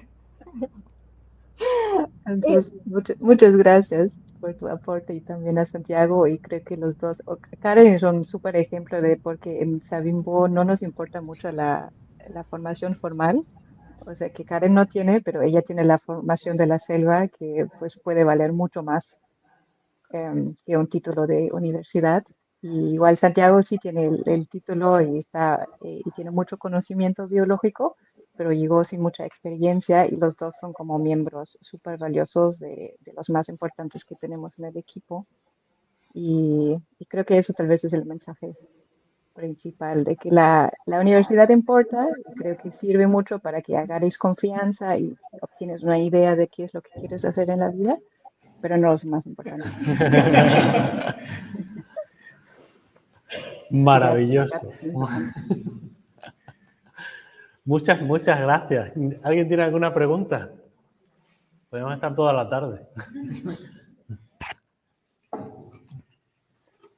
¿Nadie? ¿Tú?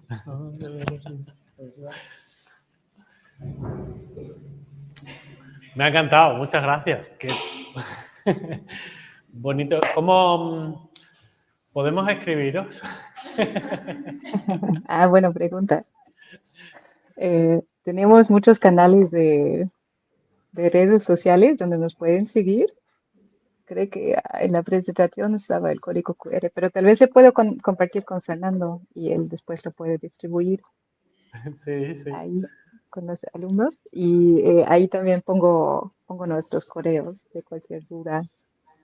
Nos pueden Yo estoy contactar. seguro de que muchas preguntas llegarán más tarde. Y Sí, querrán seguramente. Sé que ya en tuvieron casa. un día muy largo y que Pero todavía no maravilloso. acabó, ¿verdad? Qué bonito, qué proyecto más bonito, qué gente tan bonita. Yo creo que es otro aplauso, ¿no?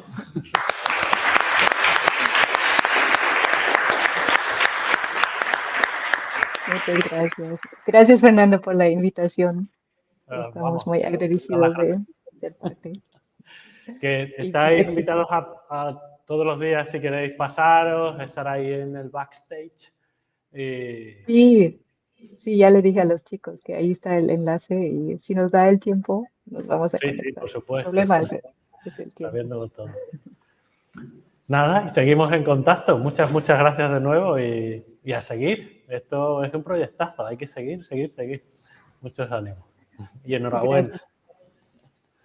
Gracias. Mucho gusto a todos. Adiós. Yo creo que lo que voy a hacer es mutear ahí, en vez de cortar.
One, two. Hello, hello. ¿Qué tenemos? ¿Qué estoy compartiendo? Aquí está la... Ahí. Hello, Megan. Hi, Fernando. How are you? Very, very, very happy. This is wonderful. Thank you so much. We were just coming back from the coffee break. No worries. Where are you calling from? I work out of a co-working space in Wilmington, Delaware. Delaware. Mm-hmm. I know Delaware is a very tiny U.S. state that is known for companies incorporate here. So there's less than 1 million people live here, but 2 million companies incorporated here. So when I say that we're based in Delaware, but people are like, well, but where are you really based? I'm like, no, we're actually based in Delaware. They're like, wow, I didn't know that was a thing. So yeah, we're special in that way. I didn't know. At the beginning, I thought you would be in Hong Kong, and then I was thinking, how is he going to do it at this time? It's impossible. Yeah, so also thank you for the flexibility with the timing and bringing back. We will almost there. No worries. I'm going to check if we are back.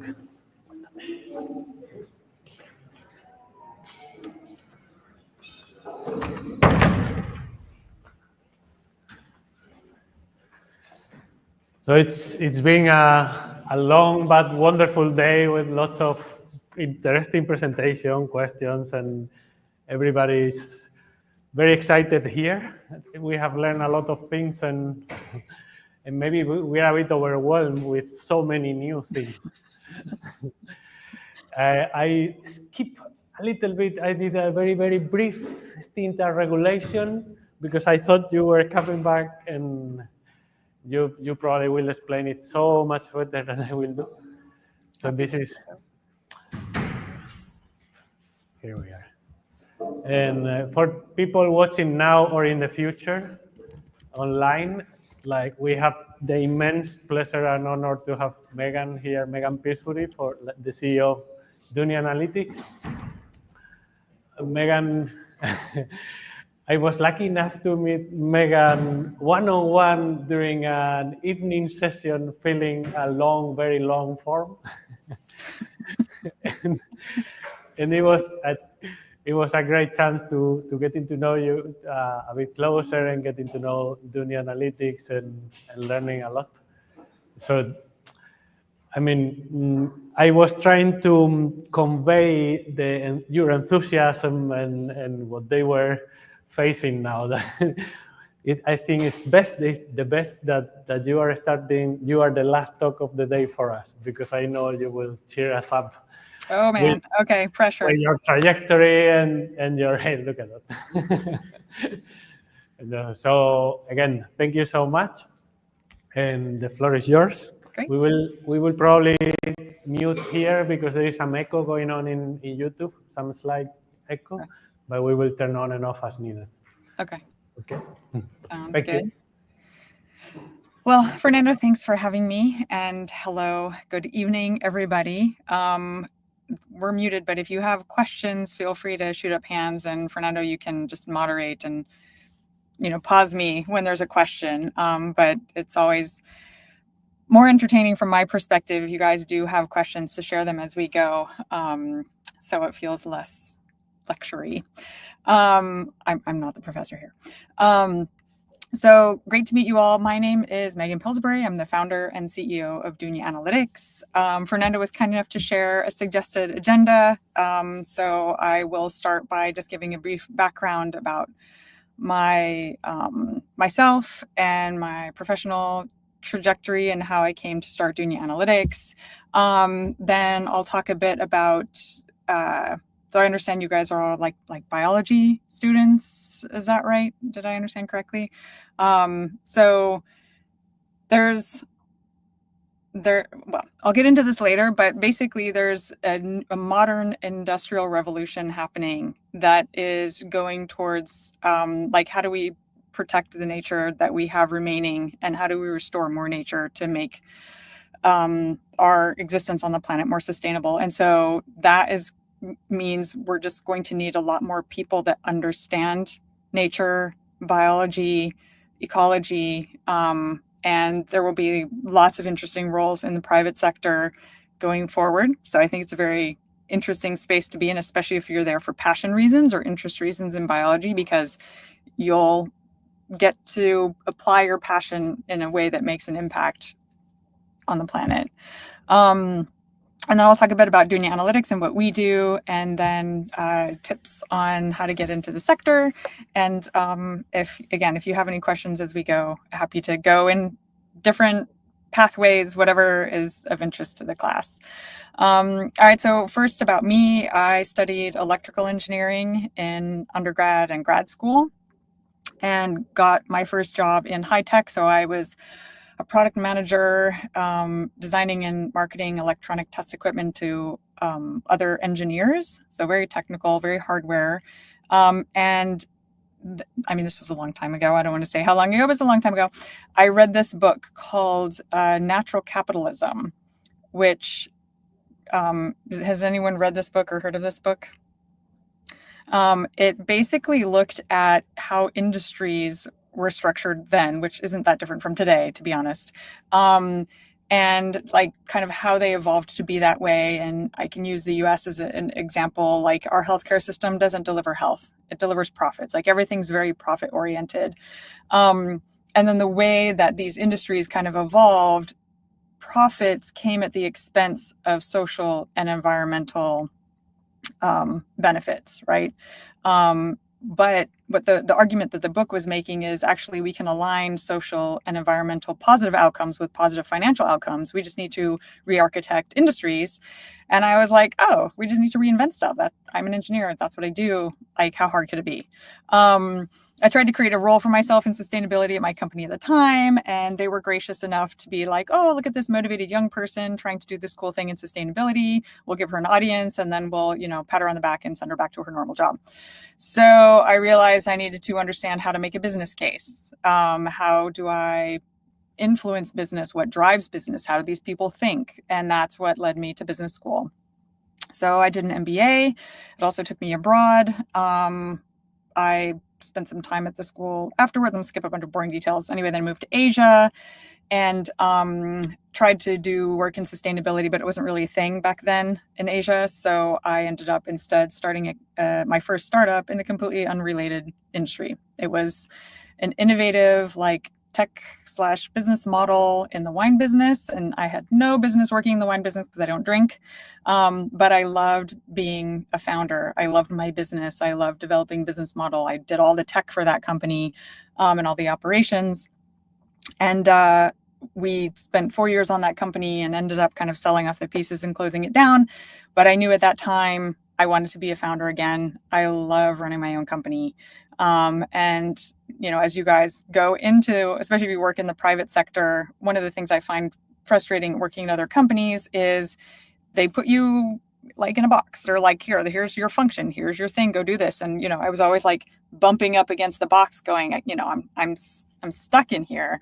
And when you go do a startup, even if you're not the founder, but just working at a startup, like there's unlimited things to do and there's like unlimited space for you to stretch your wings.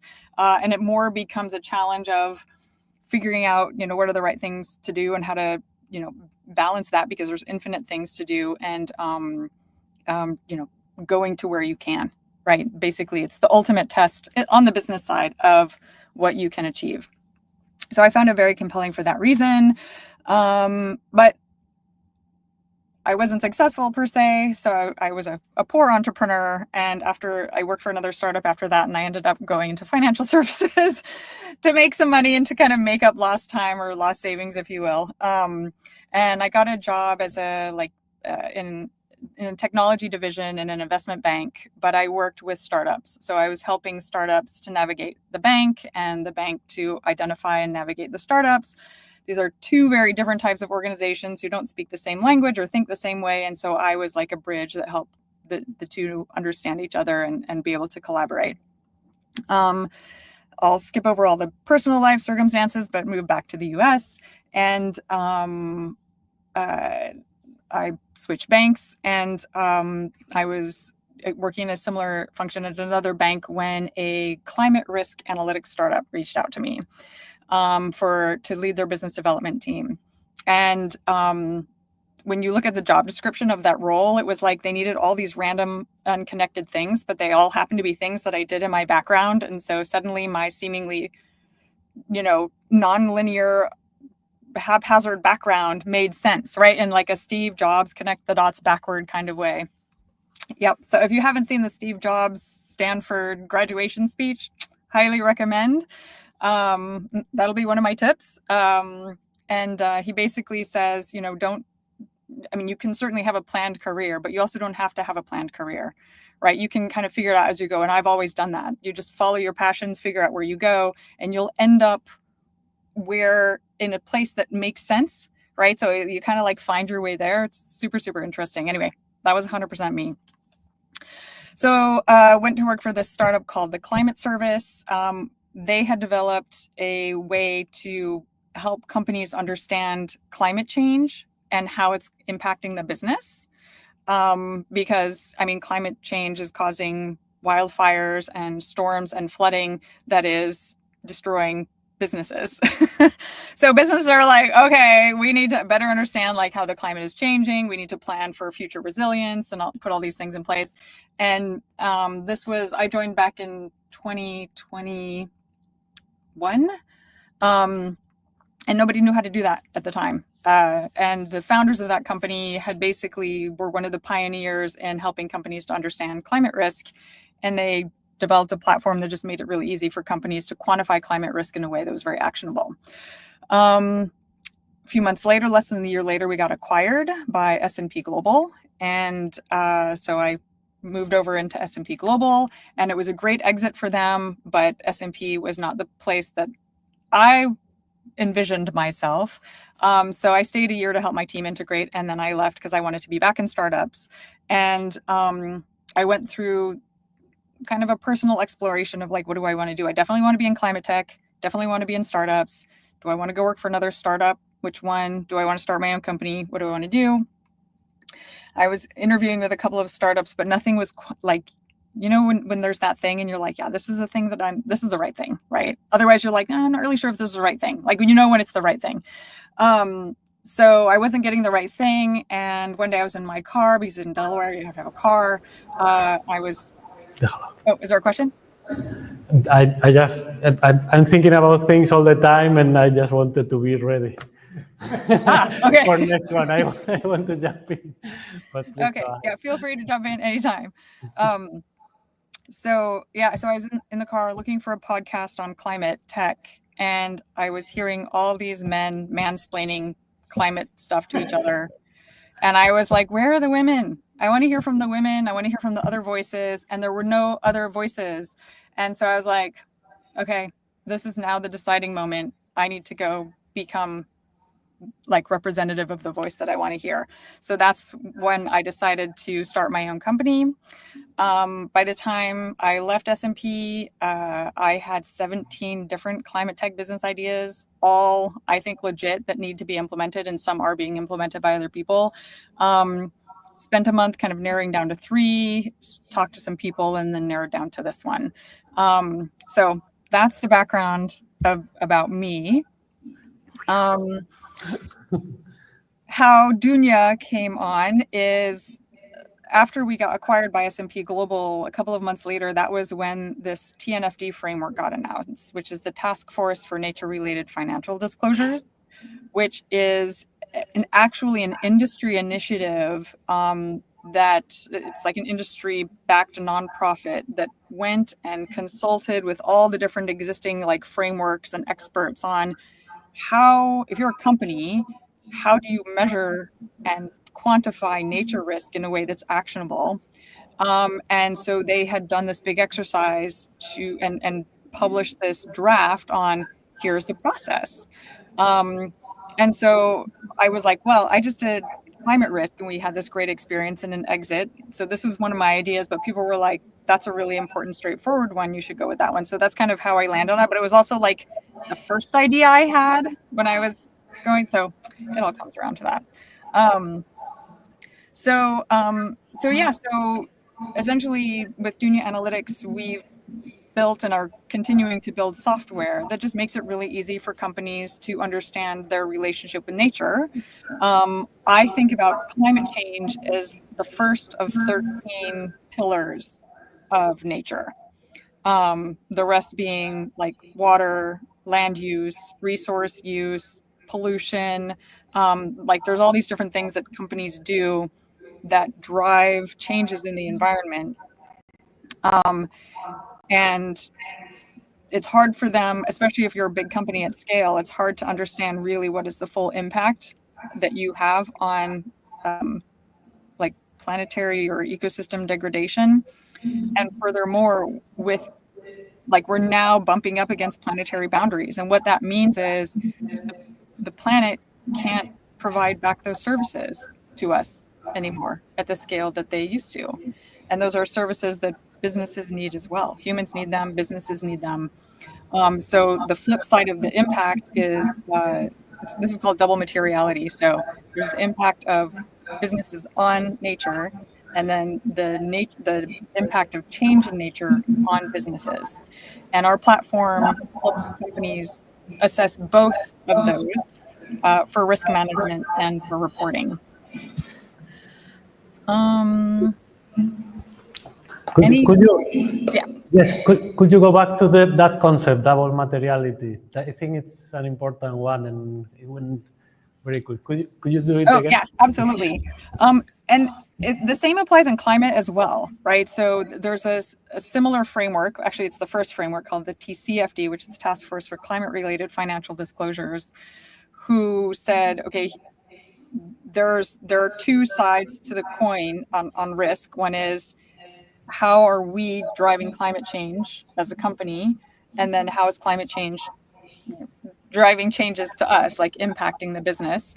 And then like how it's practically implemented within a company in climate, on the impact side, you're looking at greenhouse gas emissions, right? Like how much greenhouse gases are we emitting? There's actually like a kind of a flip side to that when you look at land use and deforestation, because you're actually removing the Earth's ability to do that. But we'll keep that in the nature category just to keep things simpler. But essentially, like after a decade of experimentation and negotiations, the world has said, okay, greenhouse gas emissions is an approximation for how we understand a company's impact on, or company's contribution to climate change. The flip side, the other side of the materiality is, as the climate is changing, and I talked about this already, right? Like forest fires are increasing, storms are increasing, they're getting more severe, flooding is increasing, we're having increasing erosion on the coasts. So companies are starting to ask, like, for future factories, where should I be putting them?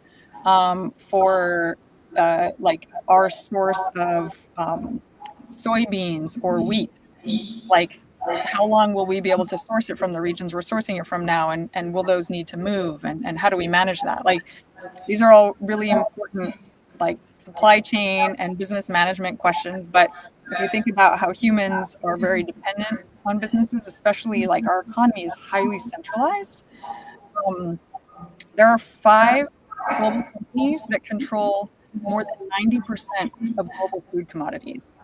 Like that is a highly risky concentration. They're called the ABCDs, I think.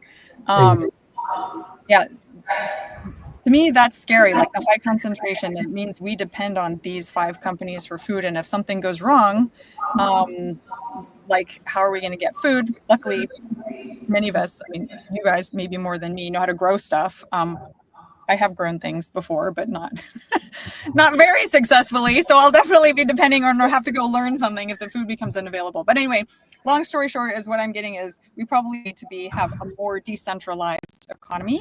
And I'll bring that up again later when I talk about opportunities.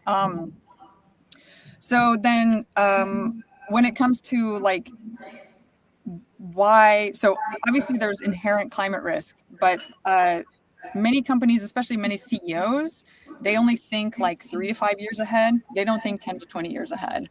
And 10 years ago, they were like, climate change, whatever.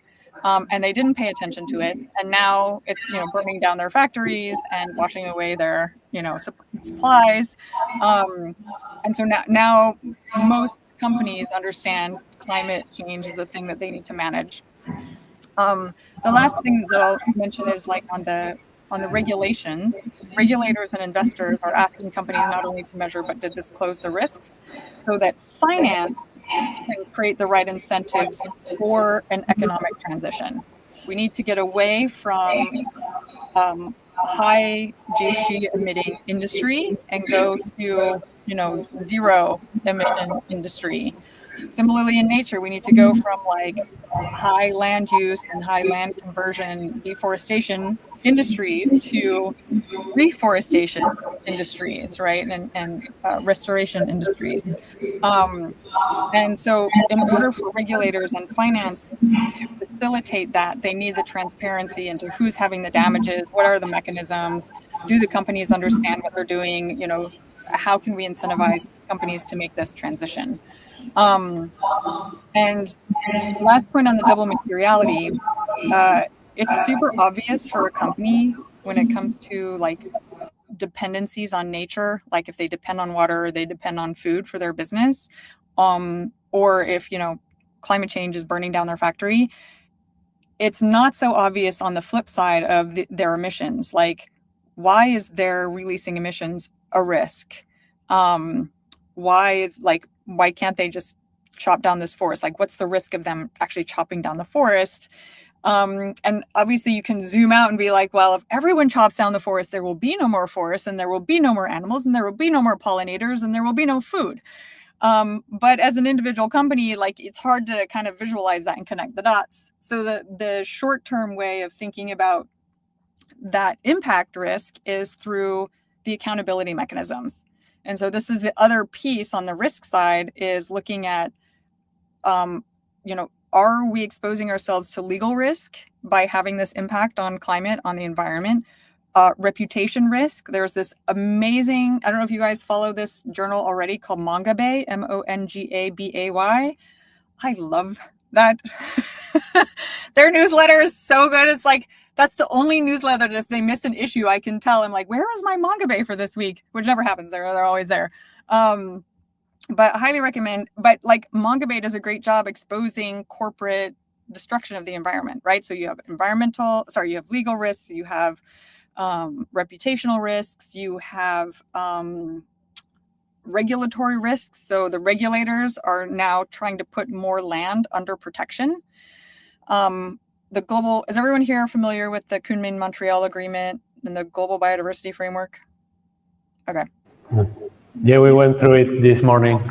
Awesome. And Simas also pointed at it. Okay, good. So yeah,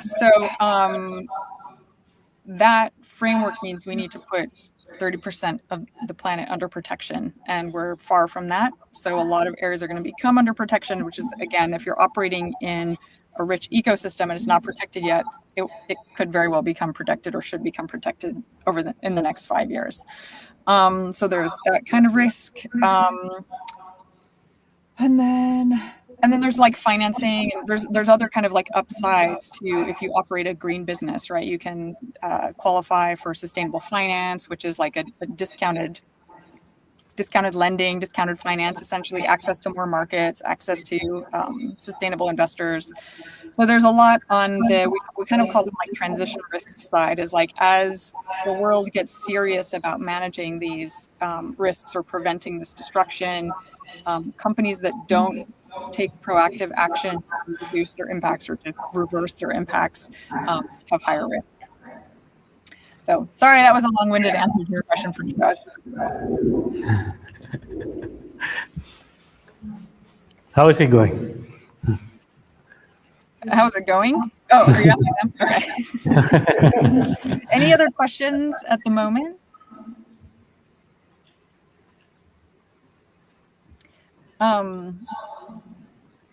I'll also add, and because I did an MBA, right? Like in business school, they teach us marketing, they teach us entrepreneurship, though ironically, I didn't take any entrepreneurship classes when I did my MBA.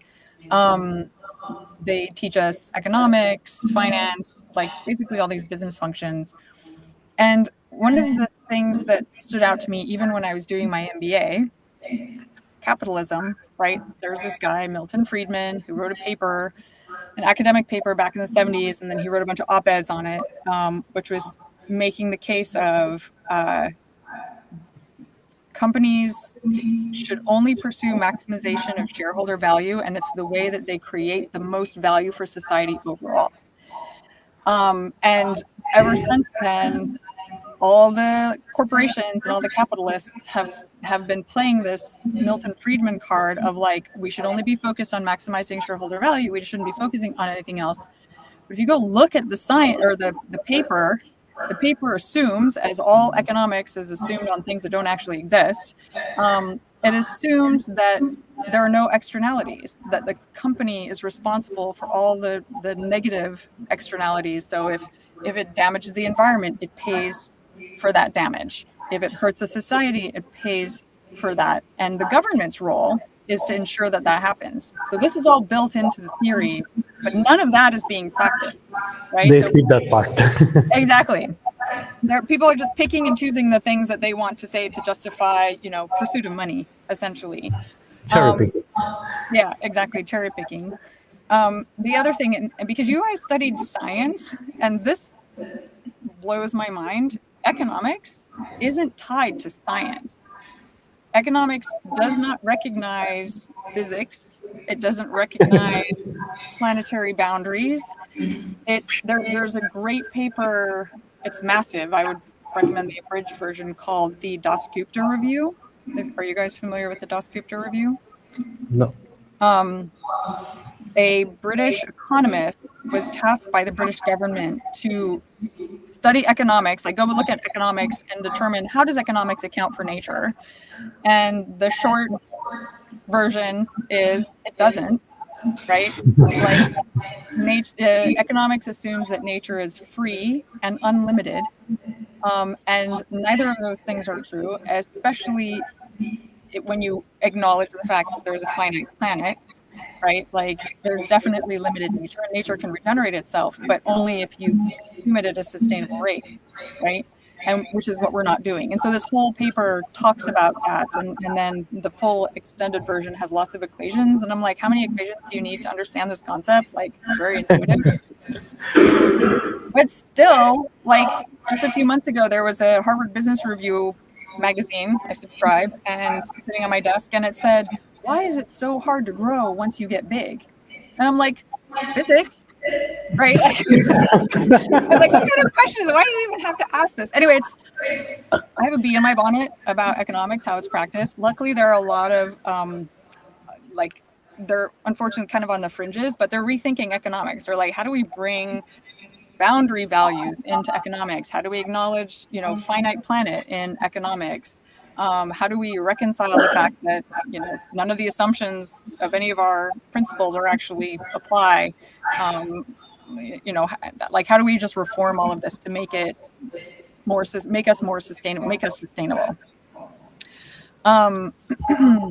So that also, Fernando, I think you commented on a blog post that I had put about and again, I'm very much a business person. We're all about, in business and business school, they teach us how to create value. Like essentially a company can take 1 + 1 and make 3. And they've created this extra piece of value. And now like the world is wealthier and there's prosperity and all of this kind of stuff. And I went on a little bit of a rant on LinkedIn where I said, I gave a case of a lot of this, and I think this is mentioned in the Dasgupta Review as well. A lot of the economic prosperity that we've created has actually just been a value transfer from society and from nature, and there's not actually value created. And I saw, I can't remember if it was in that report or another place, but I saw a chart that showed like economic value creation versus like value destroyed. And then when you like sum them out, that shows the actual value created is very, very, very small by business, how we do business today.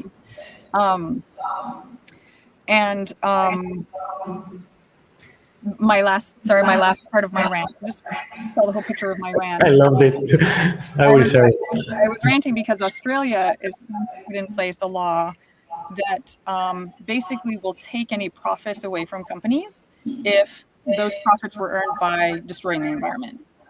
And this is part of the problem, right? Like right now, if we don't hold companies accountable for the environmental destruction, the calculation that they have is, okay, I can destroy $1 billion worth of natural capital to harvest trees for a forest. I can turn around and sell them for $40 million. So I've just made $40 million. I might get a fine from the regulator for causing that damage, and my fine is $1 million. I'm happy to pay $1 million fine as a cost of doing business. I just made $39 million. And meanwhile, society and the planet lost $1 billion in value, right? That is our system today. And it's real. Exactly, it's real. So like Australia is trying to reverse that incentive and be like, no, if you make $40 million, we're going to take all $40 million from you. And so now the company has no incentive to destroy that $1 billion for steal. Exactly. It's basic stuff. Anyway, that's all for my rant. That's all. And any questions about economics before I go into more like exciting side of things? Economics. All good? More? And I think if you guys are interested, like, again, I studied engineering and then I went and studied business. You can study biology, you can study anything and then go study business, or you can go work in business and you should go work in business for a little bit, decide if you like it, and then, go get an MBA or go study economics. But we need scientists in economics. So if any of you all are thinking about grad school and you're like, how can I make a difference? Going and taking your biology and science expertise and saying, okay, I'm going to go reform economics. That is, I think, a very cool area of study. And yeah, so planting those seeds to the group there. Now, going back to the TNFD and the interest from regulators and investors in pushing companies to become sustainable. I'm sure a previous speaker probably spoke about nature positive. So nature positive is like the nature equivalent to net zero, which is basically instead of destroying nature, are you restoring nature? Are you regenerative? Are you one of those companies who's going to be part of their regenerative economy or not? So in pursuit of that, there's a number of things that need to happen. One, companies need to build literacy on nature and climate and start to understand the relationship with nature, the impact that they're having. That's and the dependencies that they have in order to start building the business case in our current incentive structure, in our current economic system. We help them build the business case and understand why it doesn't make sense for them to destroy said forest to make $1 billion, because in the long run they won't. And nobody will. It's gone forever, that $1 billion. So the first step is getting them understanding, fluent, measuring, prioritizing, understanding where they're having their biggest impacts. Then the next step is they need to come up with plans. Is this something that we fix inside? Do we stop producing this thing? We're working with a company now that they do crop protection, which is the more market-friendly name for chemical fertilizers. The world wants to get away from chemical fertilizers, right? They're toxic. They're toxic to people. We eat the food with those toxic fertilizers on them. They pollute our water. They kill off pollinators. They're horrible, and we need to get away from them. But if you're producing them, and that's how you make your money, what's going to become of your company? Should you just shut it down? No shareholder is going to agree with that. So you have to think about how do we provide crop protection in a way that is regenerative? And that's an internal thing. That's looking at our products and how we define ourselves and how we think about what we do in the world. If we think we make fertilizers, it's going to be really hard to become a regenerative company. But if you think we help farmers grow food in a sustainable way, suddenly there's a whole landscape of opportunities in front of you that you can invest in and transition to. There's little stuff, right? Like how much water are we consuming and where are we consuming water in a way that damages the environment? Not all water consumption is bad, right? Like if there's plenty of water and you're returning clean water into the environment, water use is okay. But you should focus on like, are we withdrawing water in areas of increasing water stress? Are we taking water from communities? Or is our water use destroying ecosystems? Like that's what companies need to know. And they need to invest in those places where they're having those impacts and saying, yeah, we're going to reverse this. We're going to run our operations in a way that actually restores the watershed. Or we're going to invest in the watershed to ensure that there's always water there for us and for the community. So there's products that they sell and business models, there's operations and how they conduct their business. And then the other piece is like, how do they undo the damage that was done in the past? Or how do they restore? Or like, because they had massive deforestation caused, or how do they restore because, again, they depend on the ecosystems. And so now they're recognizing, look, these are 5 critical ecosystems that we depend on.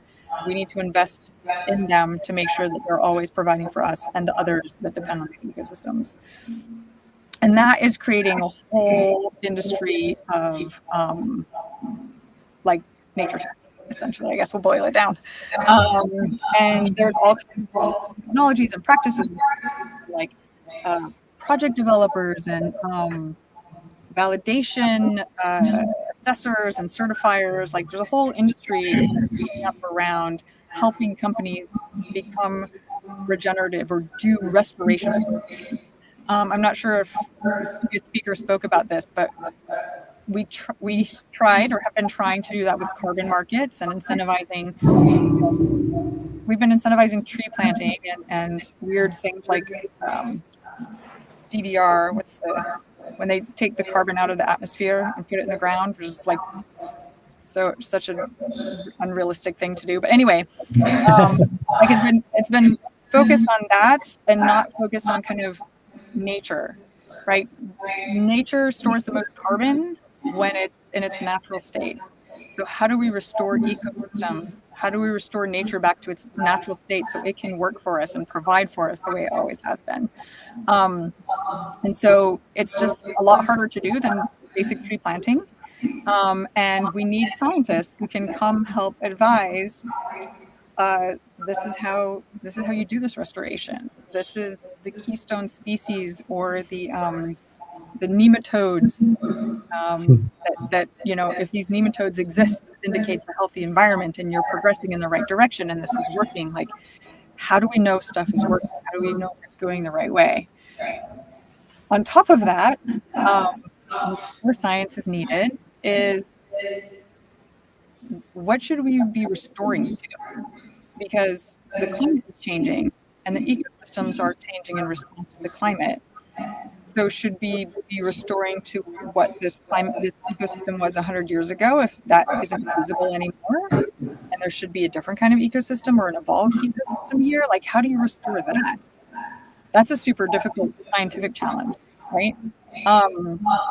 So basically, if you look across the landscape of all the things that the private sector has to do to become regenerative, there's unlimited opportunities for people in science to come help inform it to be done in the right way. And then on our side, so I have our chief science officer has a PhD in like climate and nature science. She studied trees. Like we are very focused on science. Like what's the best science here? How do we help companies understand where they should go to have the best outcomes from a scientific perspective and not just like guesses, which is what the private sector does now. They do random stuff. I have specifics around that, but I'll skip that for now and pause to see if there's any other questions at this point. Yeah, the question that came to mind now is, how do we do that, or how is that happening? How do we get close, scientists and economists or CEOs? Or did you, in your case, for example, did you search for the person or the sector, or did they come? Should we go in some way to reach out and say, oh, we could do this in a different manner or in a more appropriate manner? How did it happen in your case? And if you see something changing around you in your high-level CEOs meeting in companies and talking about it? Okay, let me bifurcate this in a simplified way. So there's definitely like science roles that still do science, right? And I think those are more on the restoration side of like understanding how ecosystems work, understanding how to do the research and the field tests and all that kind of stuff to get to a good outcome. So there's a whole, like, you don't have to go into business in order to do that side of things. You can stay a scientist. And I think it would be a tragedy if all of the scientists moved into the companies and started doing business instead of doing science. So we still need scientists in the field because there's so much more that we need to learn about the planet. And we don't want to lose what we have by bringing everyone into business. For those who want to work in business, on the business side, you need to have the bridging skills, right? So if you come in as a scientist and you spend all of your time like collecting, worm, egg sample. Do worms have eggs? Yes, they do. Okay, thank you. Lizards, I know, do. If you're like collecting worm egg samples and studying them, like how does that translate into skills that can help drive business decision making? You'll need some bridging skills. Data is a big one. So if you know how to work with data and you know how to work with scientific data, like geospatial data or other types of data where you can consult data sets, collect data and consult the data sets to answer questions, that is a bridging skill. So a lot of the PhDs that I've seen get like head of nature roles inside of businesses, they worked on data. So you need to have kind of the data and the numerical literacy in order to be able to connect with the business. Business degrees help as well. So if you've got a science background and even if you studied some business classes, you studied some basic stuff about economics or finance or something like that, it's an easy way to go into business. And then I think there will be more nature-oriented roles. There are programs or MBA programs that are sustainability focused. So you can basically like train yourself or educate yourself in a like a sustainability leadership type function, bringing your scientific background. In sustainability teams and companies, people come from everywhere. And they all have different journeys how they got into sustainability. Some went and studied sustainability and like did the sustainability MBA and became, a sustainability manager or CSO. Others were scientists and they came in and doing data analytics and kind of worked their way into the team, adding a lot of value and became the CSO. Others came from the business and they've been tasked on sustainability and they knew nothing about sustainability, but they understood the business. And they're coming in with I know I need to make the business case. Like I need to find a way to make the business case into here, but I need to educate myself on like our impacts and dependencies. Like they have to go learn the science side, which I think is actually a lot harder. Business, it's fairly easy. If you take a marketing class, you're gonna be like, oh my God, this is like second grade kind of expertise.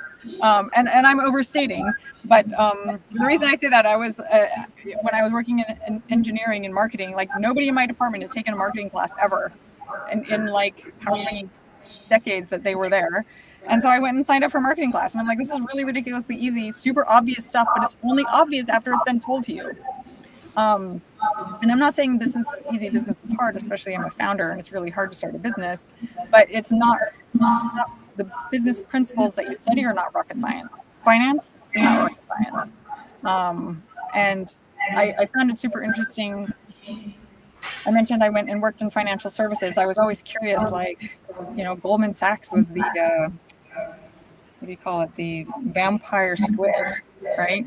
And so I was like, what is this vampire squid? And like, how do these companies have so much control over the economy? So I went in and worked at these companies, and I'm like, oh, this finance stuff is actually pretty straightforward, and nobody has control over the economy. Like, it's a free for all.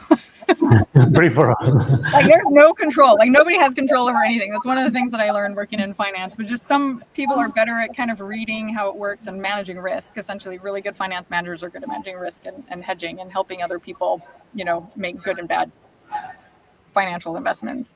But the brokers always make money. Anyway, let me stop there. Now I feel like I'm rambling. Nothing? Very good.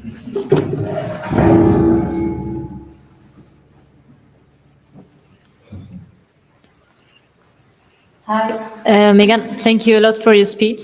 I wanted to ask, maybe you have already said it, but you said a lot of great things and we may be a bit lost. But how? Sorry. No, it's good, but it's a lot of information for us. So thank you so much. And how do you get the list? How do you build the list of initiatives where the investors can put their money to compensate or to restore for what they have done with business? I mean, you have some research tasks, or do you just talk to someone who is an expert in that field, or do you just keep receiving ideas, or how do you do it usually?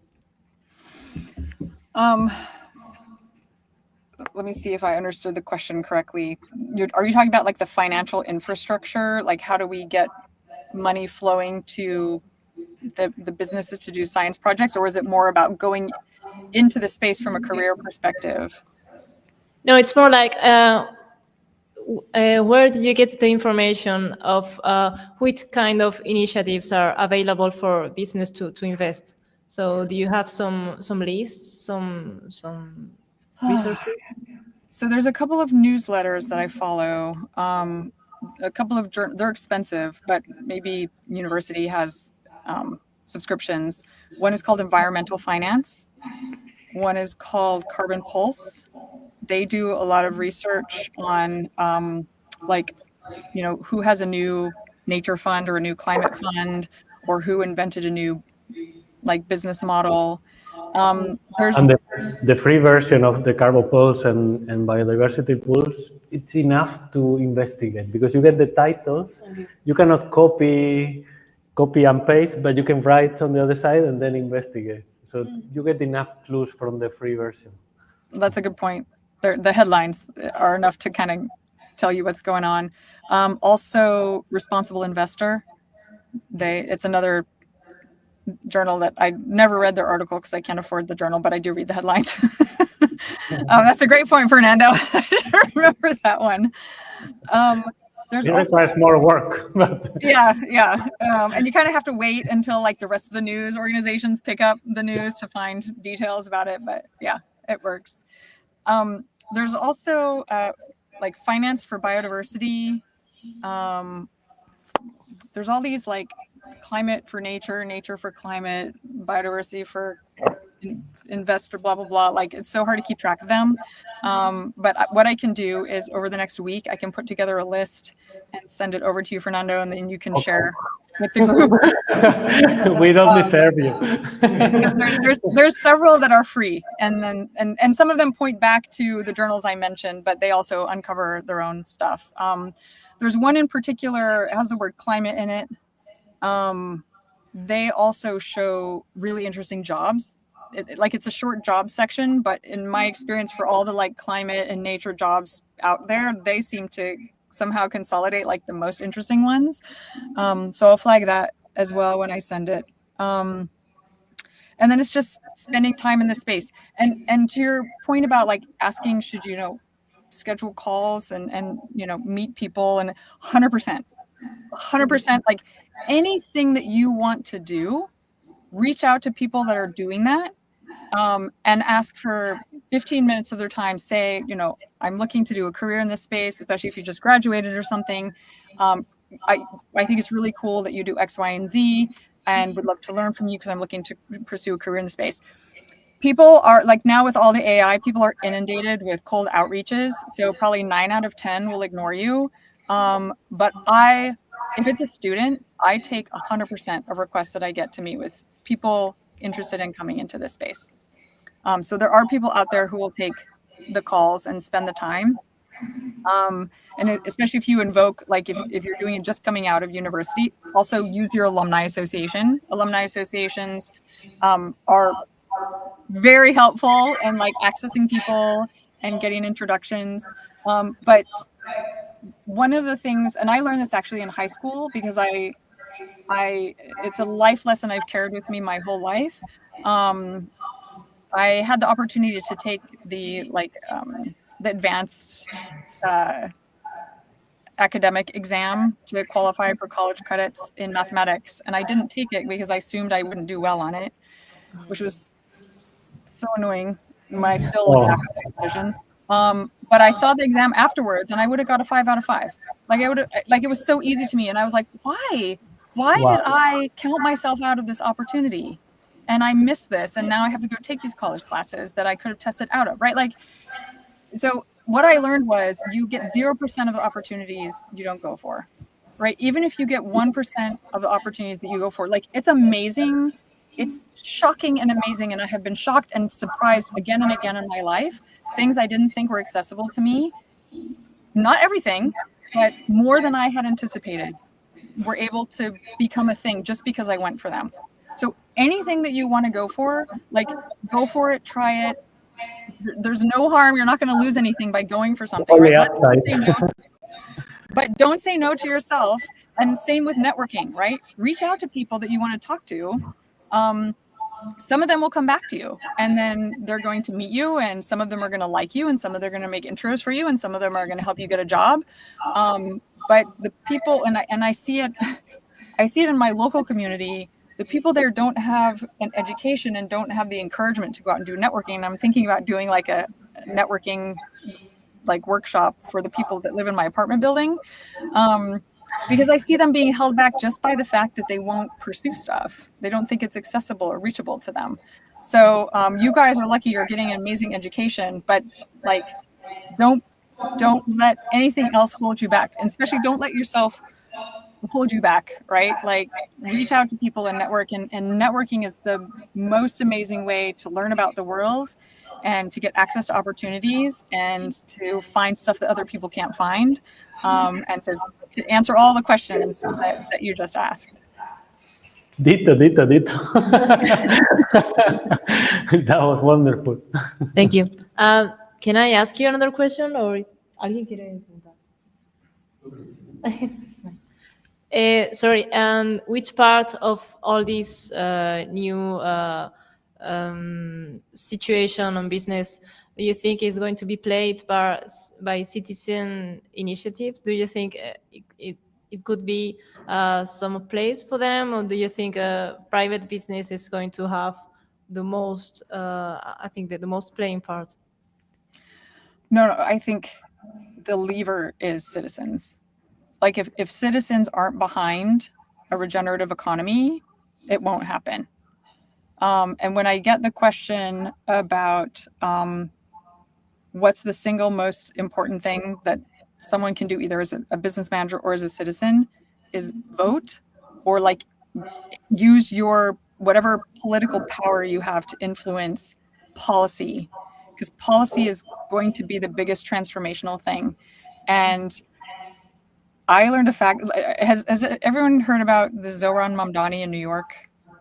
Which no one? One's following Zohran Mamdani in New York? No? Oh, sorry. This is super exciting. So I don't live in New York anymore. I used to, but there's a new mayor has been elected. Yeah. The Muslim mayor. Yes, the immigrant Muslim mayor who is 36 years old, right? I just learned this morning he got 75% of the vote of voters under 30. Wow. So those voters under 30 probably were the ones that got him elected. So if you don't think that young people have the ability to influence, like as a citizen group, that just like you can. Like, to me, it's so amazing that this happened. I'm just like, wow. Like, first of all, I find him great. I think he's super inspiring. I think he is addressing the biggest problem that we have in this country, which is inequality. And so I'm behind anyone who's addressing inequality, which is very few politicians, unfortunately. But anyway, sorry, now I'm off in the weeds. This all comes down to like voting, policy, and that all comes from people. Citizens also can spend their dollars. They can vote with their dollars. They can support journals that do investigative work to, expose, ruin the reputations of evil companies, right? There's so much that citizens can do. And if you are a company, it's very hard to change if you don't have the citizens behind you. So even if you're a manager in a company and you want to change and you want to do the right thing for society, but you're being held to this like financial infrastructure of maximizing shareholder value, if you can't point and say, look at what our consumers want, look at what our community wants, right? This is the business case for that action. If they can't point to that, they can't do anything. So it literally all comes from citizens, all the power. Great, thank you. Do we have time for one more question, maybe? Yeah.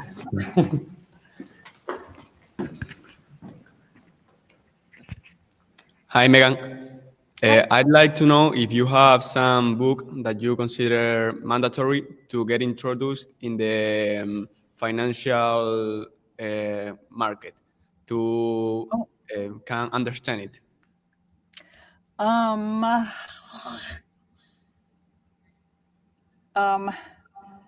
Yes, but it's super basic. Well, I'm not an expert, so it's no. I mean, like, it's not going to help you navigate the carbon markets. So, like the financial markets on the sustainability side and sustainable finance. I don't know of any books that are like the book that you must read, but the book that, if you want to work in finance at all, that you should read is called Stocks, Bonds, Options, and Futures. Can you repeat, please? Stocks, Bonds, Options, and Futures. Let me Google that, make sure I got it right. We'll look it up. Yes, Stocks, Bonds, Option, Futures by Stuart Veale, V-E-A-L-E. So it's an old book, and so I think the version I read was very outdated, but it was the most recent version, and it might still be outdated. The reason I recommend that to you is because when I was going to work in financial services, like I got my job offer, I asked that question from someone in finance. I was like, how should I educate myself? And he recommended this book. And this book just basically talks you through financial instruments so that you can be fluent talking to anyone in finance, right? When they're talking about bonds and swaps and, all these financial things, that book just talks you through what they are and how they work.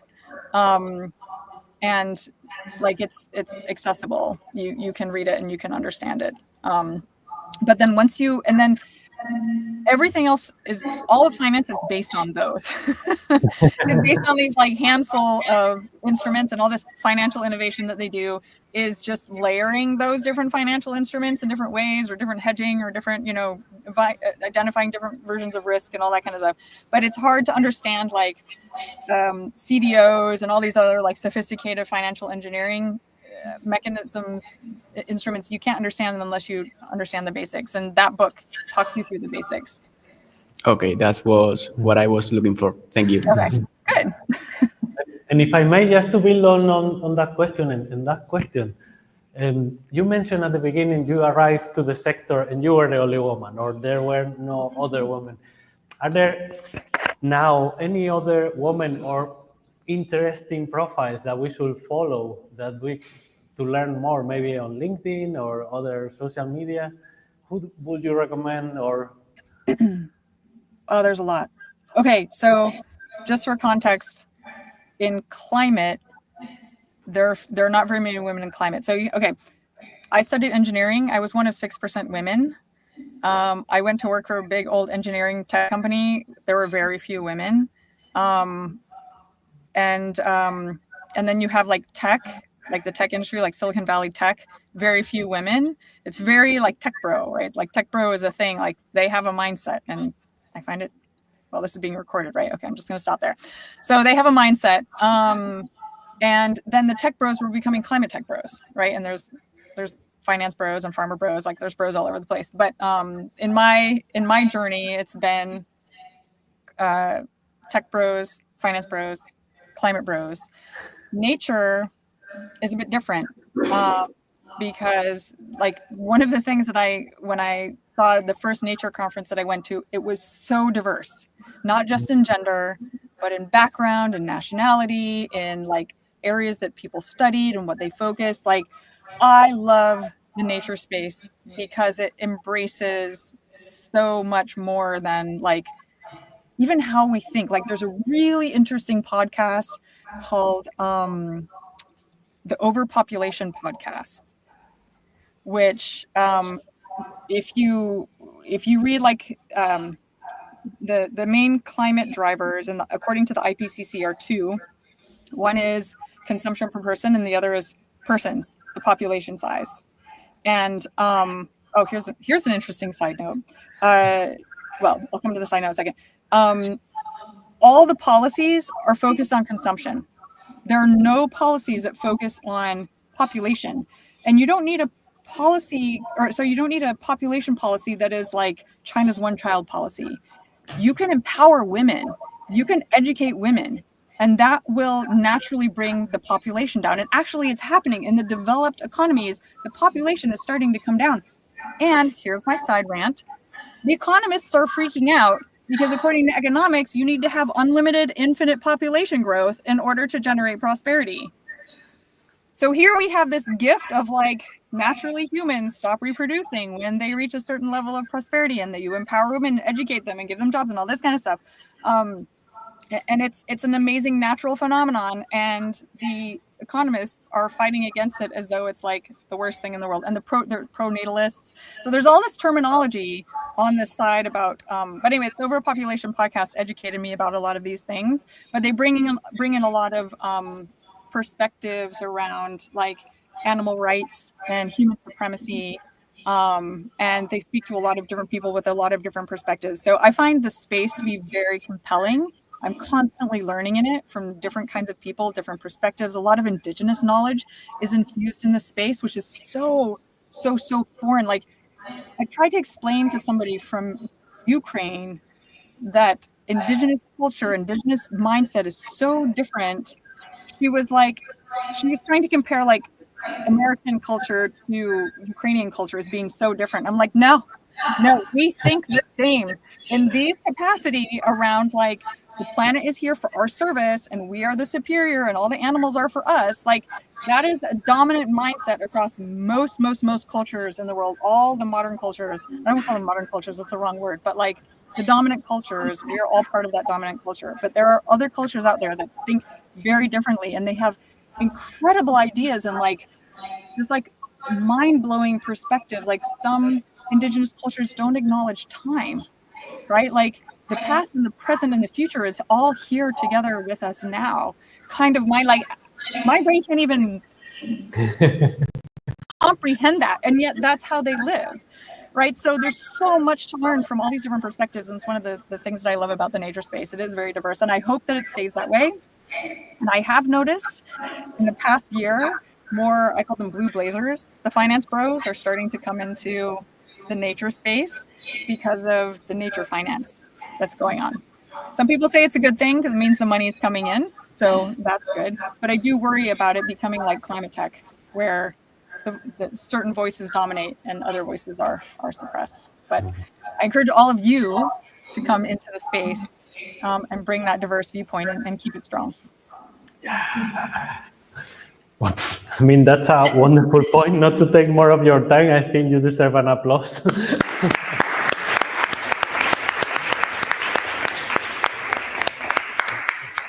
So thank you, Fernando. Anyone, feel free to connect with me on LinkedIn and reach out if anything I can help. Take that. Take the chance. Thank you so much. I was sure this was gonna be so epic. Thank you. All right, great. So I'll send you the resources as well. Wonderful. After I've accumulated them over a week. I will share. All right. Yes. Have Thanks, a great everyone. rest of your day. And Great to meet you. Bye.